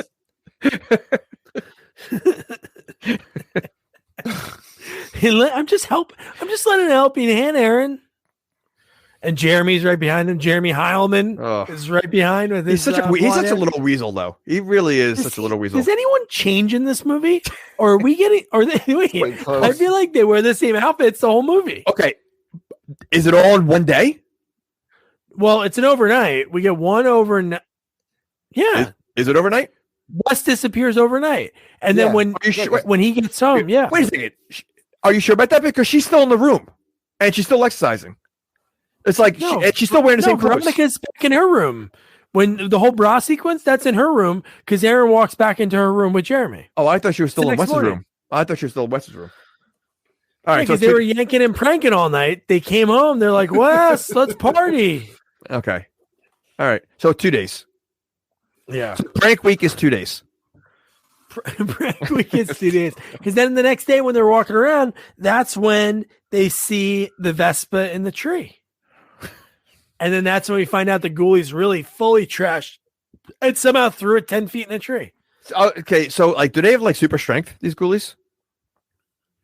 I guess so. I don't know what they do. They have teleporting powers, right? They obviously can teleport. Why can't they just teleport where the magazine is when he's not reading it? And take it. Huh? I take it, right? Take it, yeah. I mean, this scene when he later on when he locks it into the drawer. Why can't they just they're small enough? Why can't they just teleport into the drawer? You're right. Why like, they use their powers wisely. They're not. Although not at all. It seems like they're having a fun time, so maybe they don't want to go back. It's prank week. They are having a really good time. Then we get. They're having a great time. They're having their own pranks and yanks and cranks, you know? So then we get the cop, Barkus. Ugh. He goes, I can't believe you did that. And he goes, we didn't do it. You had to believe us. He's like, hey, I'm always for a little teepee in the tree, you know, a little bombing with the butt wipe bouquet. See, I think with Barkus, he has so many one-liners. I feel it was too forced. Like everything he said was like a cliche, was another just throw at your face one-liner. And it's just ridiculous. And like a lot of them were obvious. Like when he hits his head and he goes, like, I'm going to keep my eye on you. This one. Like, you know, it's just so stupid. Like he was really just an annoying character. Yeah. And he feels like that obviously Skip and ZBT did that. Fact that he was like, okay, well, you guys can just go. That's like a serious crime. They trashed the guy's thing, threw it into a tree, and then no, nothing. Yeah. I don't get it. And then I think you're right. Like talking about the Ghoulies, the next scene, what are they doing when Ragnar summons them? They're shouting prank war and they have a sheep, the same sheep that we see in the opening sequence that when we see Ron Schmidt's name for his cinematography, that's the first time you see his name is with that sheep hung on the flagpole. So maybe the Ghoulies somehow did that or they were getting it down maybe. And okay. So when they're doing this kind of stuff, nobody sees these three Ghoulies at all?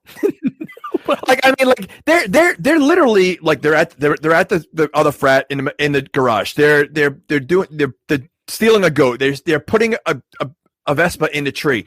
Like nobody sees three little creatures doing this. The golf cart around campus, like driving the Madman. Oh. Well, we'll get to the golf cart. We can talk about the golf cart for 1 second, and then I got to play one of our last clips. But the fact that when they do the close up on the golf cart, I know what you're gonna say. We see them move a little bit, and then when they're far away, they're not moving, but you see a person driving. They didn't try to hide either. God, Barkus is such a freaking creep, dude. The fact that he has to go to Aaron in the sorority and he says probably the cringiest lines ever. In a word, your panties. And he wears panties, so it makes sense that he wants her panties in a way, too. Not your panties singular, your panties plural. I'm here to warn you about the inevitable panty race. He looks like Sean Astin. Oh, right. Look, if you want to he does. I just noticed it. Close the doors. Chances are those guys are going to come in anyway. Those guys are going to get there. You can lock your house. Give me your panties. Your panties, then I could take them home and keep them real safe. Oh, and, she should tell someone. Or Tuesday. Or, I'd have them back by Friday. Oh, is that your little cartoon? It is. It's Bonnie. I gotta go. And he calls his golf cart Bonnie. He's such a weirdo. But the fact that he goes, I'll bring it back Monday. All right, Tuesday. All right, I'm back by Friday. Like, but she's laughing at him, so she's not even creeped out. She just knows he's such a loser, you know. So she wasn't really creeped. Officer Barkus. That Barkus, and then he crashes the Ghoulies crash the golf cart, and God, and then Skip again. Skip Aaron again. This is like a cut to night almost because Aaron's studying. Skip shows up to try to like woo her with like coffee. He has like coffee and like a weird little thing to be like, hey, I'm really sorry. That Skip guy from the other night, that's not me. I want you back. And then second, she's like, okay, so what about friggin' Jeremy? She's just like, he's forgotten now? Was he just a pawn in her game? Didn't she say she didn't hook up on him? She said she didn't do anything. Well, right. No, I know that, but okay. So listen, she was probably just using Jeremy to make him jealous, and that's it. Yeah. Clearly there really aren't many options. So, you gotta kind of be a little lenient on, give being Mook a chance. Mook's probably a good guy. He's the second fiddle of Skip. Mook looks like he's never going to graduate. He just looks like fraternity life is like forever life. Like he's going to be the guy that's going to keep coming back, and partying with the younger guys. Yeah. So then we get Ragnar's secretary, which is Miss Boggs, played by Marsha Wallace. And a million bajillion things. So many things. Great character actress. And always the same character. Always. And this is what I forgot. This was in Ragnar. Right? This is when he says, hey, you need to get me the pranking crown. That happened like if you've seen the last time they met. So when they showed up into the office, when Mrs. Boggs is like right there, they dropped the pranking crown into his lap, right? And it says, is that a pranking crown in your pants, or are you just happy to see me? Why would that mean he's happy to see her? It's stupid. Because if like, yeah, that line, see, a lot of these lines were like silly funny, but like that one made absolutely no sense. Oh, so no, there's a lot of them that they took a traditional funny line, right? And they just like swapped in words and try to do Mad Libs. But this is like the thing that makes no sense about Ragnar. He wants the pranking crown, and then when he summons them to bring the pranking crown, he goes, "Okay, since you have to do whatever I say, kill me. I want you all to kill me." And they're like, "Yeah, hey, what's going on with this guy? This guy's crazy." And then he goes, "You can't kill me."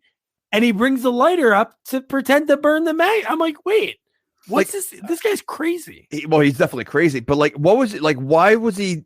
What was that whole scene about? Like, what was his point for that scene? Like, I was really confused about this whole part. Yeah. No, it made no sense because he even said, "Don't kill me or I'll rip the magazine." And then this is where I mentioned it happened before, but it was right now when the Ghoulie makes fun of the plot of the movie. He goes, "Oh man, I can't believe you knew that." And one of them goes, "Dingleberries," because it is that silly of the whole friggin' thing and the fact that how late is it at night? We're at another night, so it's like the second night late. Why is Miss Boggs still there? And the fact that she walks in and says, "Professor, are you okay?" Well, maybe they both live there because we know he lives there, so she probably lives in next door. So it just, I don't know. I don't think there's any cursing in this movie. There's, I like it. Dingleberries. So like easily you could have said something else. So like why would you make this an R-rated movie? I think it could have probably done better if you promoted it as a family movie, because it could have been no boobs, Jamie. No, okay. Munchie didn't have boobs. That's a family movie. Barely. Well, I think because this movie was made in 91, it was still part of the 80s contract that there had to be boobs in there. Yeah, you got to leave a couple of your cushion. You got to follow the rules. Yeah. But how about the fact that she sneezes? Oh. And I guess that might have been Richard Kind. That might have been the cat Ghoulie that said, "Give a tissue." And dude, this is another one breaking the fourth wall. They go, "Oh my God, is she famous?" And one of them says, "Oh yeah, she was on Newhart." Was she on Newhart? Yeah, she was on Newhart.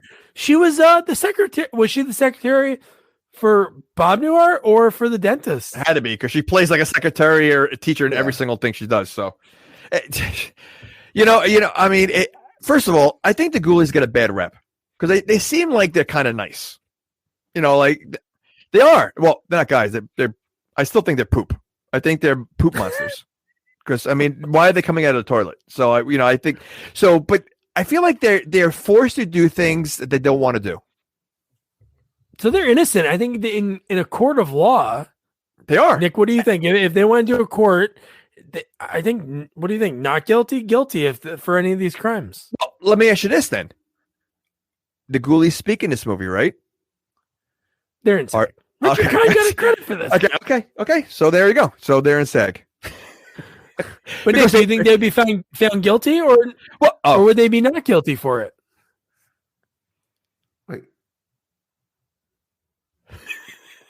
Nick, I think. Wait. What was? I'm sorry. Well, I think they'd be guilty, probably, right? Well, if they're guilty, then that means, Ragnar's telling them what to do, right? They have no control over anything. If someone tells you to kill someone, you kill them. You're going to say, well, I'm not guilty. He told me to do it. But they're poop. And then their defense attorney would be great. There's different laws for poop? There's different laws for poop, yeah. So let me ask you, since the Ghoulies are poop monster, do they get jury duty? All right. Thanks for listening to this week's episode. We're done. We're closing up shop. We're starting our 4th year, and this is where we're at right now. Listen, based on the jokes that are inside this movie, you're going to have jokes on the outside of this movie like that. So, because that would be a line in there. Yeah. So Mrs. Boggs gets killed. They rip her tongue out of her mouth. Well, they don't rip it out. They just stretch it. Well, they stretch it really far. So far that when we see her later, it's wrapped around her body multiple times. 30 times. And she's in a King Tut mummy sarcophagus. Where'd that come from? Is that humanities? Maybe that's where he sleeps. That's where Ragnar sleeps. That would make sense. That would make sense if he slept. Here's my last clip of the movie, because we're getting to the panty raid. So then we get Veronica when she goes back. All her friends, I guess that's the leader of the sorority. She's like, the boys are going to be here. They're here for one thing, panties. And they're like all pumped. And in that part, right, they're wearing clothes, right? No. They're already in brown panties? No. I think they're in robes and like they're okay. But let me look. Okay, before we go any further, I mean, I maybe this was an 80s thing. I never saw a panty raid, but wouldn't the simple thing would be to take your panties out of the drawer and hide them somewhere? Like, so if you know panty raids are happening, let's leave them in the same spot that we know that they're going to be every single time, so they know where to go. Like if you just took them out and No, this is a question I had, because when we see Veronica getting peeped on by 2 groups of 3 guys that were kind of like similar guys in a way. Well, guys and Ghoulies was one group.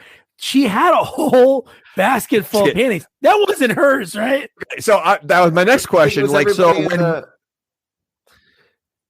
girls.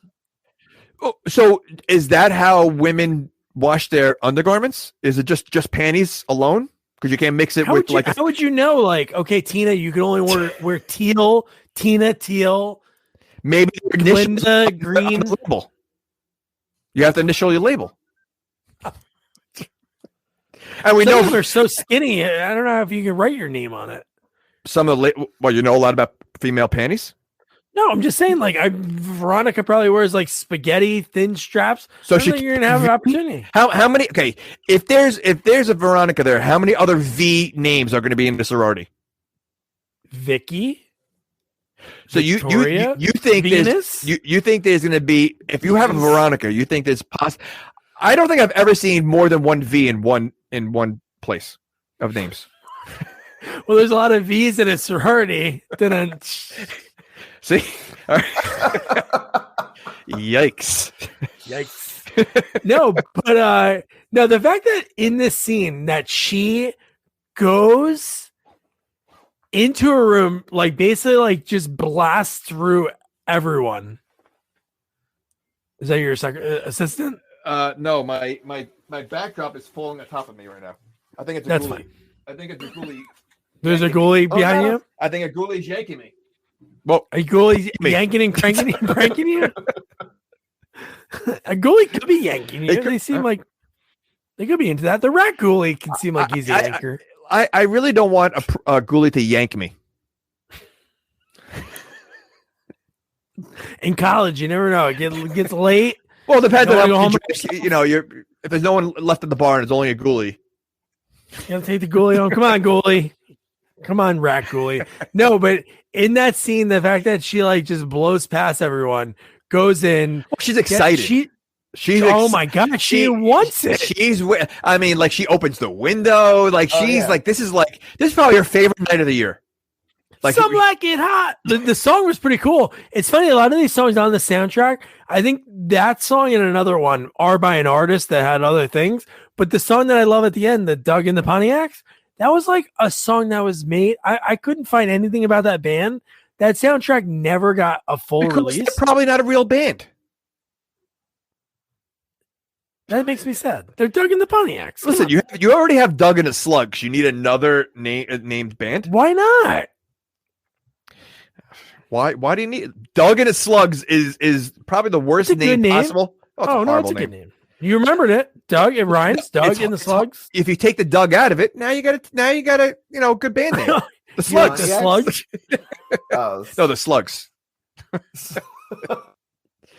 So the fact that the creepy cop is watching her shake in, like she's wearing like black bra and panties, and he's peeping, almost reminds me of like a Little Nicky with what's his name in the tree.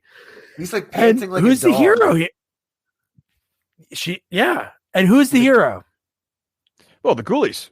The Ghoulies chainsaw, but they don't have a chainsaw. We hear a chainsaw. It's an axe. I think. Oh, a little saw. Okay, because you hear they're Ghoulies. They're like what's his face? Mechanic. They can find some things. They probably don't have like they're Ghoulies. So they probably have pockets that like they can pull out anything, when they need it. Yeah. And the Ghoulies are so into it. They're like, yeah, baby. They're like making all these sounds. And who's in the other window that we see? The 3 frat guys are at the same time. In my head, when they all go into the house, when Veronica like teases them by taking off she like goes out of the hall, right? And takes her panties off and shows them, or maybe it's a bra, and just shows the finger holding them. And they go in. I really thought the other guys were going at the same time and they were going to like see each other, which would have been funny. Right. But no, the guys go in and get beat up by pillows. Now, before we just get it a little involved in this one. So I just thought of this. So these Ghoulies find these girls attractive, even though they're like a different species and like they don't look like why would they find them attractive? Because because we're looking at Ghoulies the way Ghoulies look. So wouldn't you think that we would look ugly to the Ghoulies? I don't know. Veronica, every species. You think any species for Veronica, like it doesn't matter? Yeah, Veronica. So she definitely would. I mean, I don't think there's anything stopping her. And I'm surprised, honestly, in this movie, I'm surprised she didn't hook up with one of the Ghoulies. That would be great. Could you imagine? That was probably the deleted scene. Like that should be like one of the end scenes. Like if like Veronica, she should just like maybe like leaving with one of She goes, you know what? We're gonna be together for a while, and then she goes with Cat Ghoulie. Oh my god! So then the other guys are getting, like you said, like man, they're getting beat by these girls that are naked. Why are they naked? Why not? I mean, yes, for our self, yes, they're naked, but why for a panty? They're trying to defend themselves. They're actually annoyed. Like they're annoyed that these guys come here every year for the panty raid.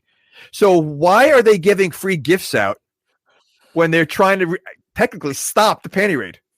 I think maybe to distract them, so then they're like, "Wow, this is amazing," and then they strip the guys. They take all their clothes and make them leave naked. Right. They turn the tables. No, I know that, but you don't think there's other things they could have done to distract them? Like that was the best, because again, they do seem annoyed about the panty raid.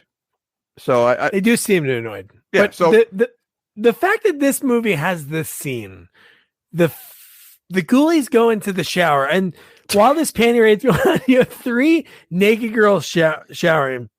We get the lines, "I got a half a chubby," and "what a nice derriere."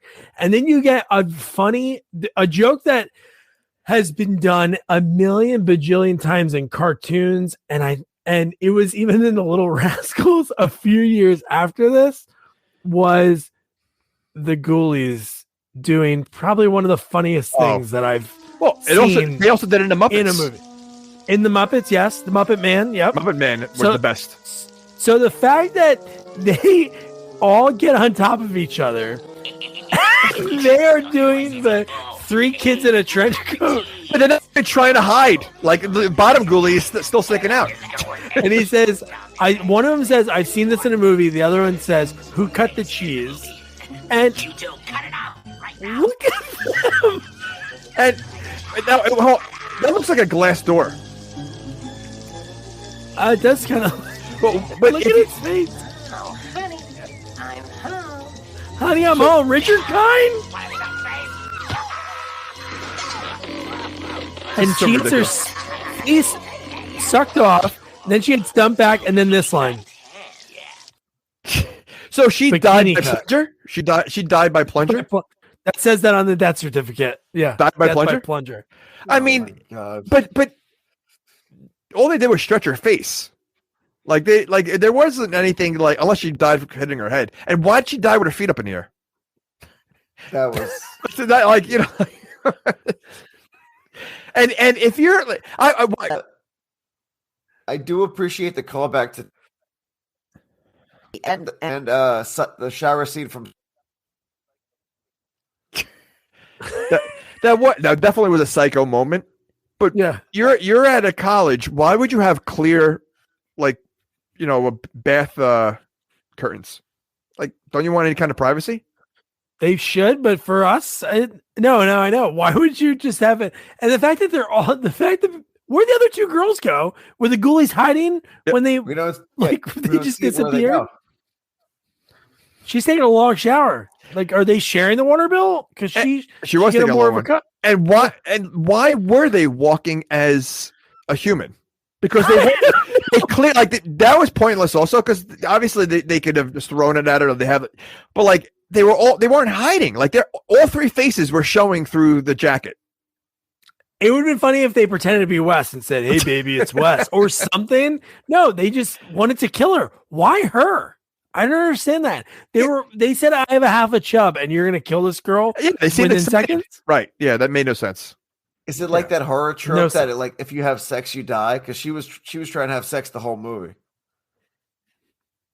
Is it that? Yeah. I don't know. Well, it's got to be some kind of rule like that, because she really wasn't part of the deal of they're supposed to go after Wes and them, right? They're not supposed to go not Wes, Skip. Skip in the fraternity, yeah. So it made no sense for this kill. Yeah, why were they even there? They should have been at either of the fraternity houses. Yeah. Unless they thought because it's panty raid, this is where we could find one of them, but they didn't even kill one of them. Maybe in their mind, panty raid means kill someone with a plunger while they're showering. Maybe that's Ghoulie for yeah. So then we cut to Aaron finds out from Jeremy that the prank crown got stolen, because in this scene before, the Gamma guys are talking. Oh, when he finds this inflatable doll. Yep. That's when they say, "Hey, let's blow it up and check out the holes and test it out."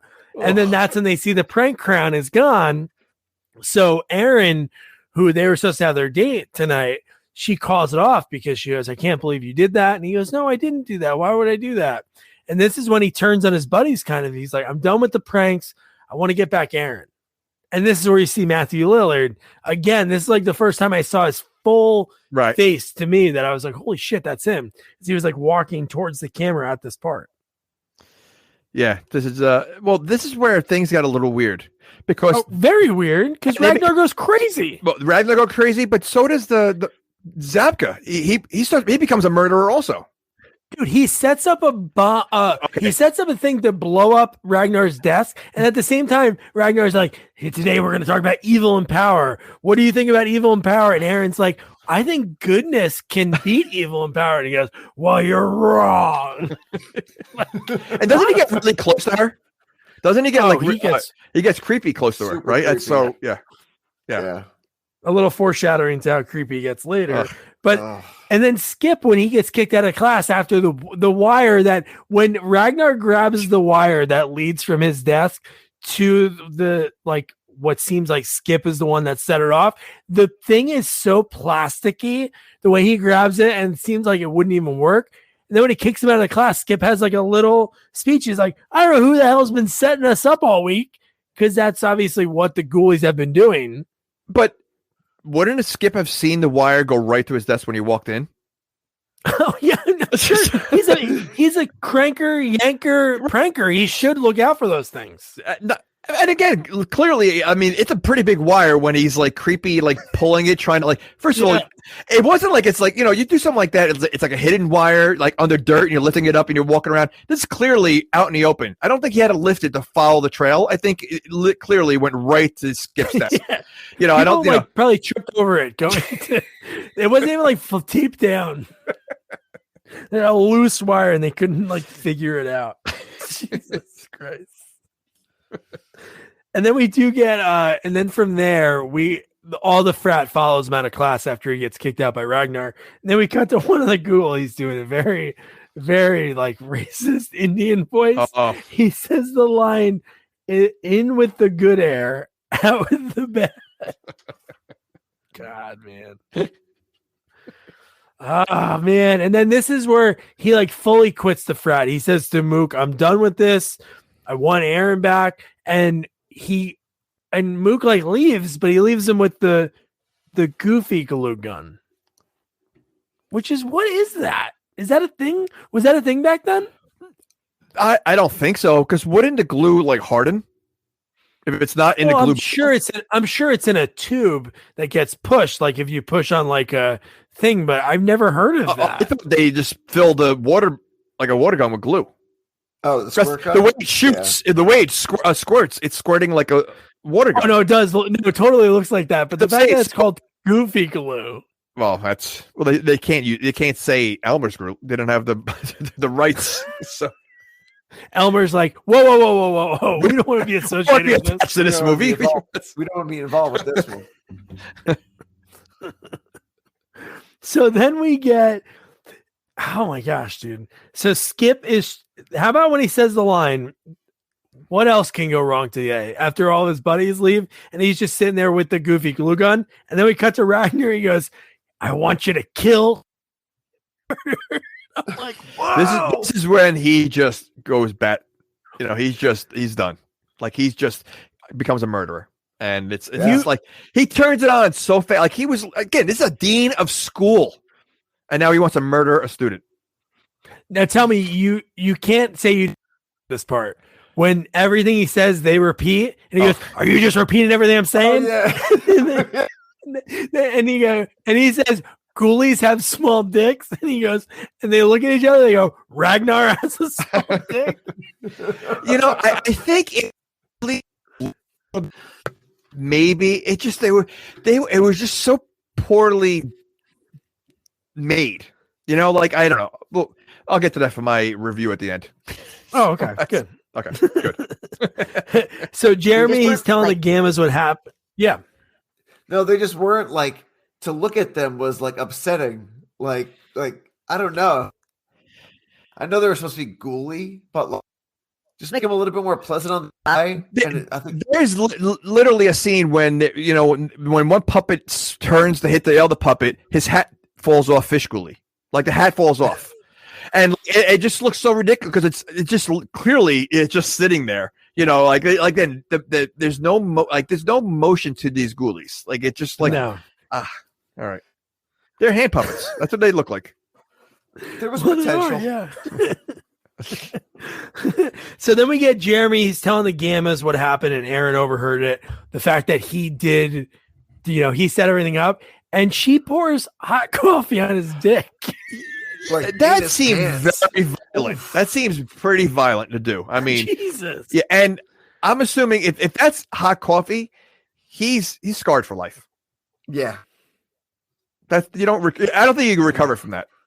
No, you're done, man. You are. You are done. Because think about this. I mean, so if he has scarring, every time something happens, it's going to stretch the scarring, and that's going to be painful. Good thing the really, really hot girl in the movie is death by plunger, because he won't have to worry about seeing her and just getting a semi. But man, this whole scene, and then after that, he's even more pissed, which I don't know why he's pissed at Skip for Aaron. It infuriates him about the crown, because he still thinks that he took the prank crown. But this line when he goes, "Okay, man, I can cook something up in the lab like a stink bomb," and he goes, "Make it a stink bomb."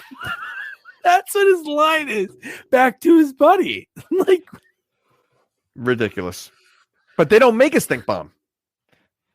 Well, no, it looks like something from Acme, that Wile E. Coyote. It's spy versus spy bomb. Yes. That's basically what it's why. What made them think when they're making this movie, you know what, let's do the most comical bomb scene. Yeah. Really, that was just such a joke. I was oh, it's so ridiculous. Jesus. And then we go from Aaron now, I guess, because she knows that Skip didn't do that prank.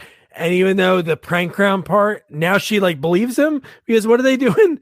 They're having sex with a dirt devil. I said Dustbuster. Well, I guess Dustbuster doing in there? Dustbuster. What are you doing with that? I was trying to figure out. Okay, well, considering that it's very squared off and very thin. I don't know. I really don't know what you're doing with that. I'm guessing it was for her. Even so, it's I don't know. It just seems weird. Anybody listening ever used a dustbuster in the bedroom? I would like I would like instructions of how to just. Well, it's probably in the Ghoulish magazine. The Ghoulie it's probably ads, when you see the comics, there's always those ridiculous ads in the back. There's always a page of all those. Probably the ad for a sex dust, whatever. Dustbuster. It's right next to the sea monkeys and the pet rock. They're all in there. And then this is when Jeremy's right-hand man shows up with a comically sized bomb.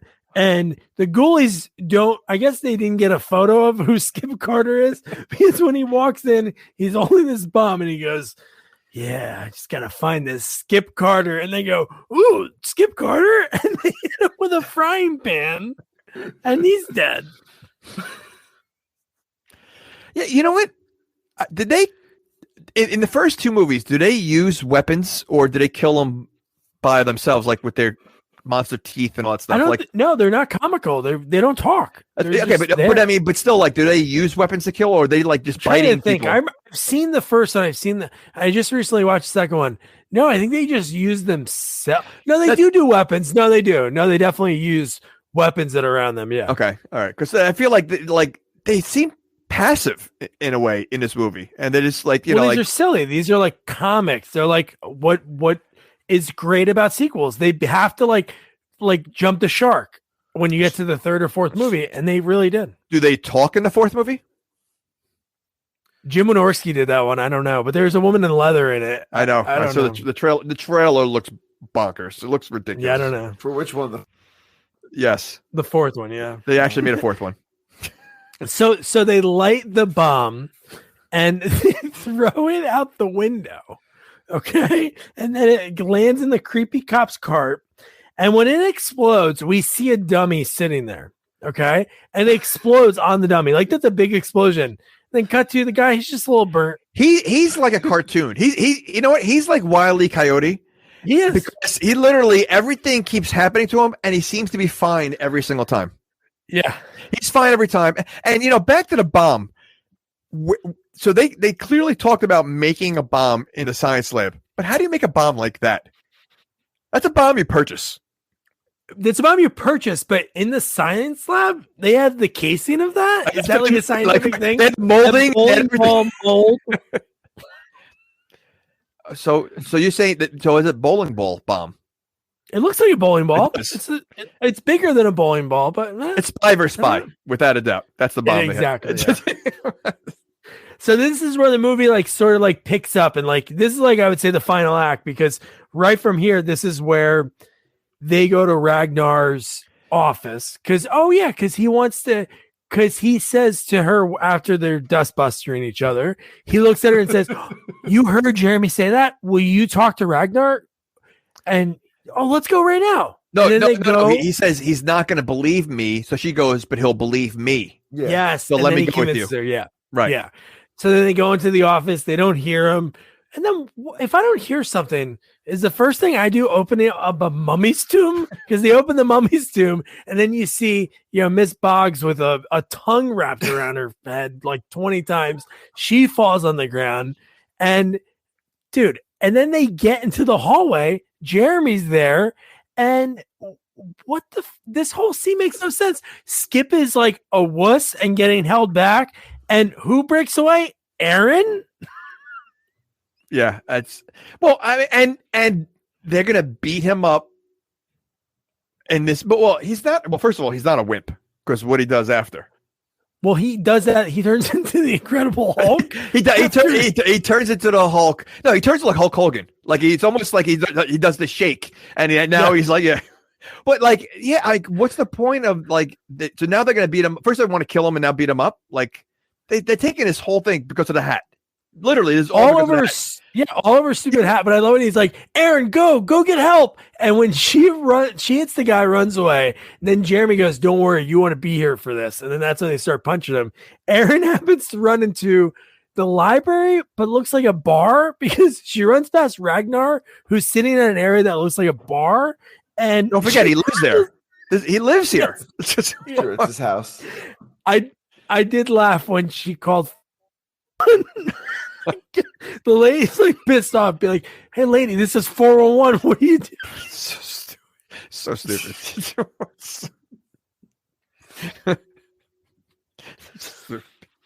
God. And then obviously Ragnar comes behind her when she figures out, the 4 is nowhere near the 9. So I don't know how she accidentally did it. If it was maybe 811 or 611, that'd be funny. But she's panicking, so her brain wasn't thinking clearly. And she dialed 411. And there's no math classes at this college. There's only science and humanities. So. Right. So I think anyone in her shoes, would do the same thing. That's true. So. I agree. And then she's held back. She gets strapped to this table. He gets creepy. This is ridiculous. Yeah. He's right on top of her. The Ghoulies are right there. The fact that the Ghoulie actually saw a Ghoulie in this movie that lived. Other people saw them. I'm saying the fact that she saw the Ghoulie and he blocked her near the library, when in between the bookshelves. What was the point of cutting her clothes the way they did? that seemed weird. They gave her a new design. Woman. Nothing. The what? It was like a jungle woman. It wasn't in the comic book that if there was a sacrifice that could happen for something, there was no purpose to it. Because the only thing, Ragnar's purpose in this movie was ending Prank Week. That was his whole goal. Well, that was the original goal. Now I just think he wants to be King Ghoulie. He wants to be king of the Ghoulies. Ghoulie. Ghoulie, Ghoulie. Ghoulie, Ghoulie. That would have been good. They had that scene. By Doug and the Mechanics or whatever. Doug and the Pontiacs. So then the fact that we hear her screaming, and this one Jeremy says, "Hey, that bitch ain't worth it." And then Skip, hearing that line, you're right, he turns into Hulk Hogan. He gets out, and then he runs into the library where she's tied in. He doesn't just get out. He pulls a Jackson, or what's it from he basically from American Ninja. Yeah, he beat the 5 guys. Yeah, and he knocks them all out. He knocks all 5 guys out. Did He you has laugh one when? punch. Yeah, he does. You're right, Nick. He takes out 2 guys with 1 punch. Yeah. To the library and he sees Ragnar on top, and he like breaks through the door, and he's in. He's a superhero, and what does he have on him? The goofy glue gun, and he shoots them all. And I guess they don't know what glue is because as soon as it hits them, they cover their eyes, and what happens? It obviously gets stuck to their face. You and wouldn't cover your eyes. You wouldn't cover your eyes if someone's shooting glue in your eyes. Do. I turn around. Yeah, but wouldn't you rather get in your hands than in your eyes? I'd rather get in the back of my head. I turn around real quick. Well, you don't know it's glue though. Like if someone's shooting something in your eyes, you automatically turn around so you can't look at them. It's not like in my eyes. I'm like, it's not like my brain is deciphering. Oh, is this going to hurt me? Is this vinegar? Is this acid? I'm going to turn around. So your first thing is if someone's shooting something at you, turn around because a quick, a little 180. But what is that going to do? You don't know it's glue. I don't know what it is. So why? I'd rather have it in the back of my head. I don't want to lose my vision. Okay, so they turn around now. They just sneak up on you and just stab you in the back. Don't you want to see like every moment? Like you don't know it's glue. It makes no sense. Hey, that's how I deal with ghoulies in a situation where you're the first one to die. But a real knife. There was a real knife. It was for glue, but a steak knife. Oh, you said steak knife. It was a steak knife? What kind of knife was it? I don't know. Oh, I thought you said steak knife. Well, again, they're at Ragnar's home, so they probably picked up a steak knife. Oh, they're probably in the kitchen. Yeah. They probably are. So then we get like a little skip versus Ragnar for a few seconds.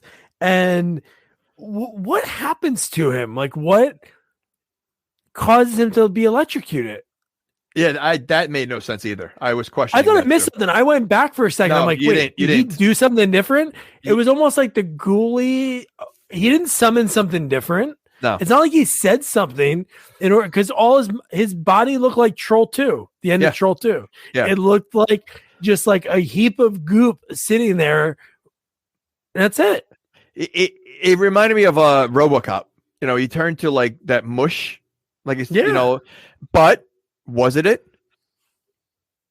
Was it? Well, I think it's because Aaron told Skip about the power, and then that's what happens. But it's not like Skip did anything different. Oh no, Skip did say kill Ragnar. Yeah, but would that have been their way to kill someone? They used a frying pan or a plunger, but in this case, they're going to use electrocution.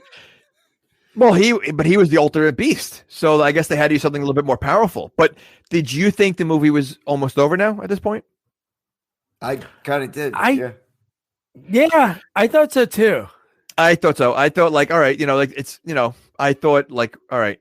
But part of me also, because I thought they mentioned something earlier, again, when he was trying to say kill me, that if they combined to him or something like that, like I thought there was something that they mentioned earlier. So I was like, I wasn't sure, but I thought it was over. But I'm like, could it be? I bet you Jamie started cracking his knuckles. He's like, oh, time to go to bed. And then he's getting ready to turn it off. And then they're sitting there, Aaron, and they're talking about the dead friend. They're talking about like Wes. Oh, finally. It only took them 3 days to start worrying about him. I mean, this has to be 3 days later. And now they're worried about, how about the girl? They haven't mentioned the fact that she's missing. It's like nobody found her. Or like, that's what I was saying. Like when they killed those other people, like, the buddy they hit by the firing pan, he's in their kitchen. He's like feet away. And here's the thing that makes no sense. So at this part, they're at their fraternity right now, right? No, they're still, aren't they still? I thought they were still there. Oh, they go back. They go back to the house. Right. They go back to the house. Okay. So this was, this makes zero sense to me because they're back at the house. Jeremy comes in and then at the same time we cut back and we see one of the ghoulie hands come out of the green pus. Right. And then that's where we get the door broken open. And I'm like, wait, did they forget that they're at the fraternity? Because it seemed like it was so weird the way that thing like got up and then you saw the door like explode. The door exploded. It was such a bizarre thing. Like I loved the effects. There is where the whole budget went. The fact that the animatronics, which probably had like, because the eyebrows were moving, the eyes were moving, the mouth was moving. Dude, that must have been like 4 people perfectly like synchronized swimming. The way they were able to move it with his lips, it was so good. Yeah, no, that was been pretty impressive. For based on what we saw the whole movie, just to see this, I was impressed. And, did you love that he was wearing the prank crown? You know what though? When his hand came out before you saw him, I thought he was going to look like a ghoulie. Like I thought he was going to look like a life-size ghoulie. I did not expect to look like the way he looked. Like I thought it would have been fun. He would have looked like the thing from what is it called? Bill and Ted Part 2. The Stations. Stations. I something like that. Like but no, not that. this is almost like The Thing, right? It like, is. Oh yeah. Yeah. Just the way that mouth is like moving at the same time, and I love that. This is where I think Aaron again like reminds of the logic of it, and he has no idea like what to do with it, right? Because when he's talking, he looks at the comic, and then magically on the comic book, there's the same mouth that was on his stomach. Talking for a second, he gets like scared, and then what does he do? There's no fight, no nothing. He just flushes it down the toilet. But my favorite line that he says is when he closes the door, and Aaron says, "What is that?" And he goes, "That's our humanities professor."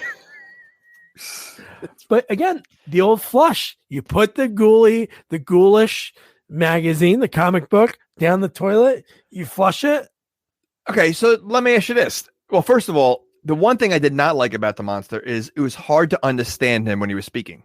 It was just like I couldn't like hear him.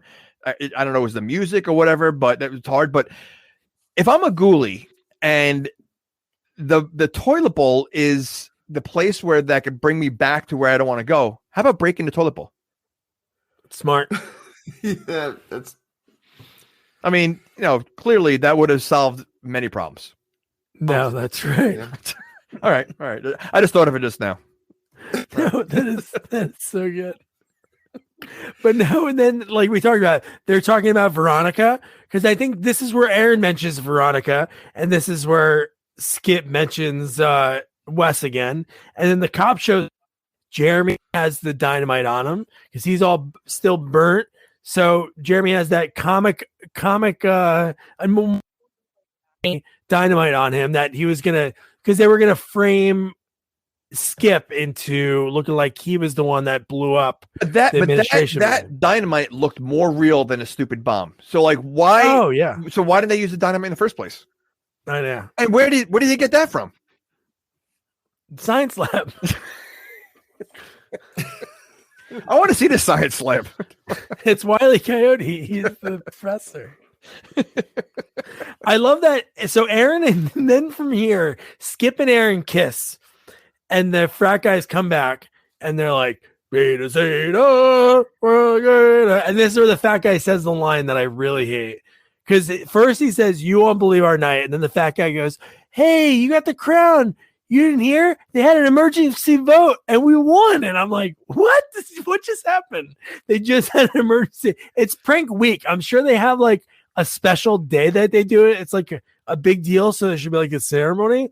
But then who's voting? Don't even tell who's voting? Exactly. And also, they don't tell their friends, we had a wild night. Oh, yeah. And Wes is dead. And so is Veronica. No, they do a little Mook man. Skip man, and they hug. I expected something a little different here, and I was surprised. Think? Well, I was thinking because she was there also, and he wanted out. I thought he was going to put, as he picked up the crown, he was going to put it on Mook. Yeah, I thought. That would have been good. Right, because now he's saying like, Mook, you deserve this. I'm on my way out. I got the girlfriend now. I'm out of the fraternity. Mook, you're so into the pranks. Like that to me would have been the ending. Like instead of him putting it on there, which she got mad at him the entire movie because of all the pranks that he was doing before he was getting in trouble. Why is she okay with it now? And she's smirking and she's like smiling when they're in birth. That made no sense. So giving it to Mook, especially since they had a problem in the middle, which we went over. Like we didn't really discuss. Like Mook was upset by him. that I think like the crown, putting it on Mook, and Mook would have been like thrilled. I think that should have been the ending. And then we get the Doug and the Pontiacs, the party song come on. And then the final shot of the movie, what is it? A Ghoulies arm coming out of the toilet bowl, crushing a Miller Lite can. Boom, credits. Man, there was a lot to unpack with this one. So let's go to our guest first. Nick, would you recommend somebody to watch Ghoulies Go to College? After all of it, you know what? I would. I mean, it's an experience. I mean, it's nothing like you'll ever see before. Or completely different types of movies. It's got some funny laughs. It's got some good laughs. You could tell they were trying to do something. It was, I mean, come off really 100% correct, but yeah, I mean, it's got laughs. It's got some boobs.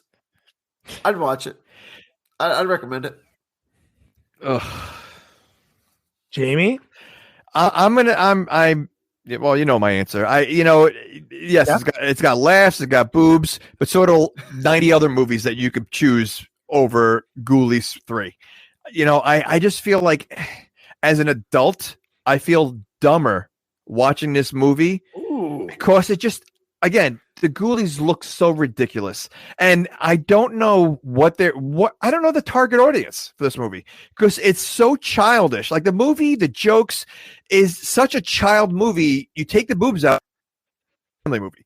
You add the boobs, now it's an adult movie, and it's like it's not a horror movie because there's nothing scary at all. The kills are not gross. There's no blood. There's like the silly kills. So I don't know what they're aiming for, and I really can't see an adult paying money to watch this. And if you are paying money to watch this, I'm sorry, but there's many other movies you go pay money to watch. So I'm gonna say no. I can't. No. You're not twisting. You're not turning my head on this one. I can't. Let me tell you something. 5 minutes into this movie, right after the Kane Hodder scene, I was texting Doug.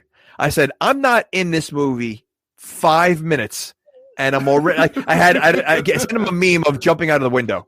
Like, yeah, and I was like, literally it was 5:06 into the movie, and I'm already jumping out of the window. So I knew what I was getting myself into. I had to stop it like 3 times to get through it. Maybe if I'm in my 20s again, watching it, but at my age now, watching a movie like this, I can't. I have no patience for it.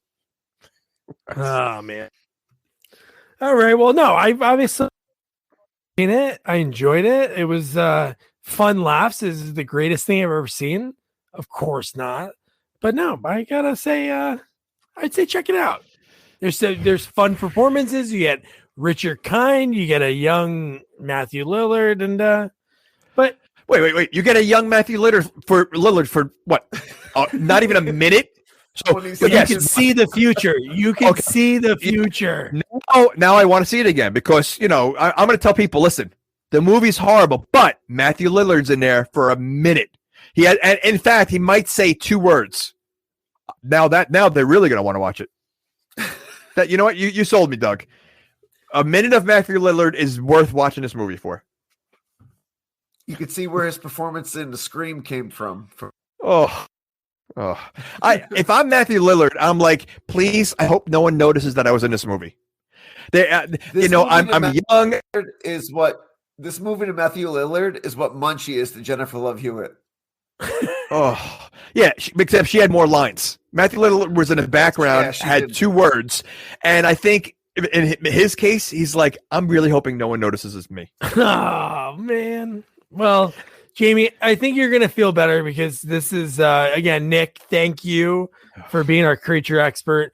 And the next sequel that we're going to be doing is one of the greatest sequels of all time. And I was lucky enough to interview Ricco Ross, who played Frost. And it was so cool because I connected. We're doing the Death Wish 3 reunion for Charles Bronson's 100th birthday. And so it was pretty cool to finally connect with him and be able to talk with him about his career. We talked about how he started acting, how he got into it, and the fact that he went from being typecast in like Hill Street Blues, Young and the Restless. Then he goes over to England and he becomes what the fuck, man? I'll just have to record this on my own. I don't know what's going on with the thing. It keeps shutting me down. You know, I do want to say one thing though. I feel bad for you, Nick, because you keep coming back for these 4 movies, like 4 crappy movies, and then the week after we have like the best movie ever. Like it's almost like you have bad timing. It's like you have bad timing. So it's like, all right, let's bring Nick for this crappy movie, but now let's watch one of the best sequels of all time the week after.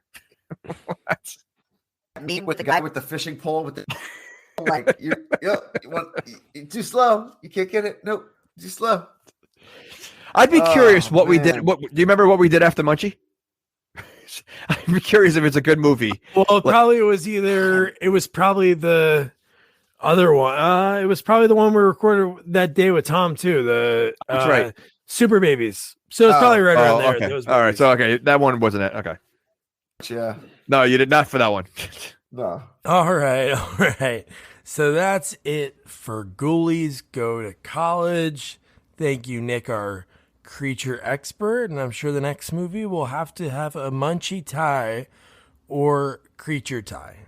So the next sequel we're doing is one of the greatest sequels of all time, Aliens, and I was lucky enough to interview Ricco Ross, who played Frost in the movie. Ricco and I first connected when we were doing that Death Wish 3 reunion for Charles Bronson's 100th birthday. We had something come up. I think I reached out to him. Wow, it must have been like a few days before, and he said, yeah, and then I'm sure just things didn't work out timing-wise. He was probably working, but finally we connected. And his story is great because first out of college, he started taking these roles that were, playing stereotypes on Hill Street Blues, Young and the Restless, and then after that, he felt typecast. He decided to study Shakespeare in England. He said, I'm going to go for a year. He ended up living there for 13 years, and there he got Dirty Dozen 2. Became friends with Ken Wahl, who I love Ken. Man, such a great actor. And then Death Wish 3, Aliens, and actually, he got Full Metal Jacket. But that's a story you got to hear, so that's a great chat. Don't forget to review, rate, share our podcast. Follow us on all social media at Sequels Only. And don't forget to check out our website, sequelsonly.com. Good night. Good night.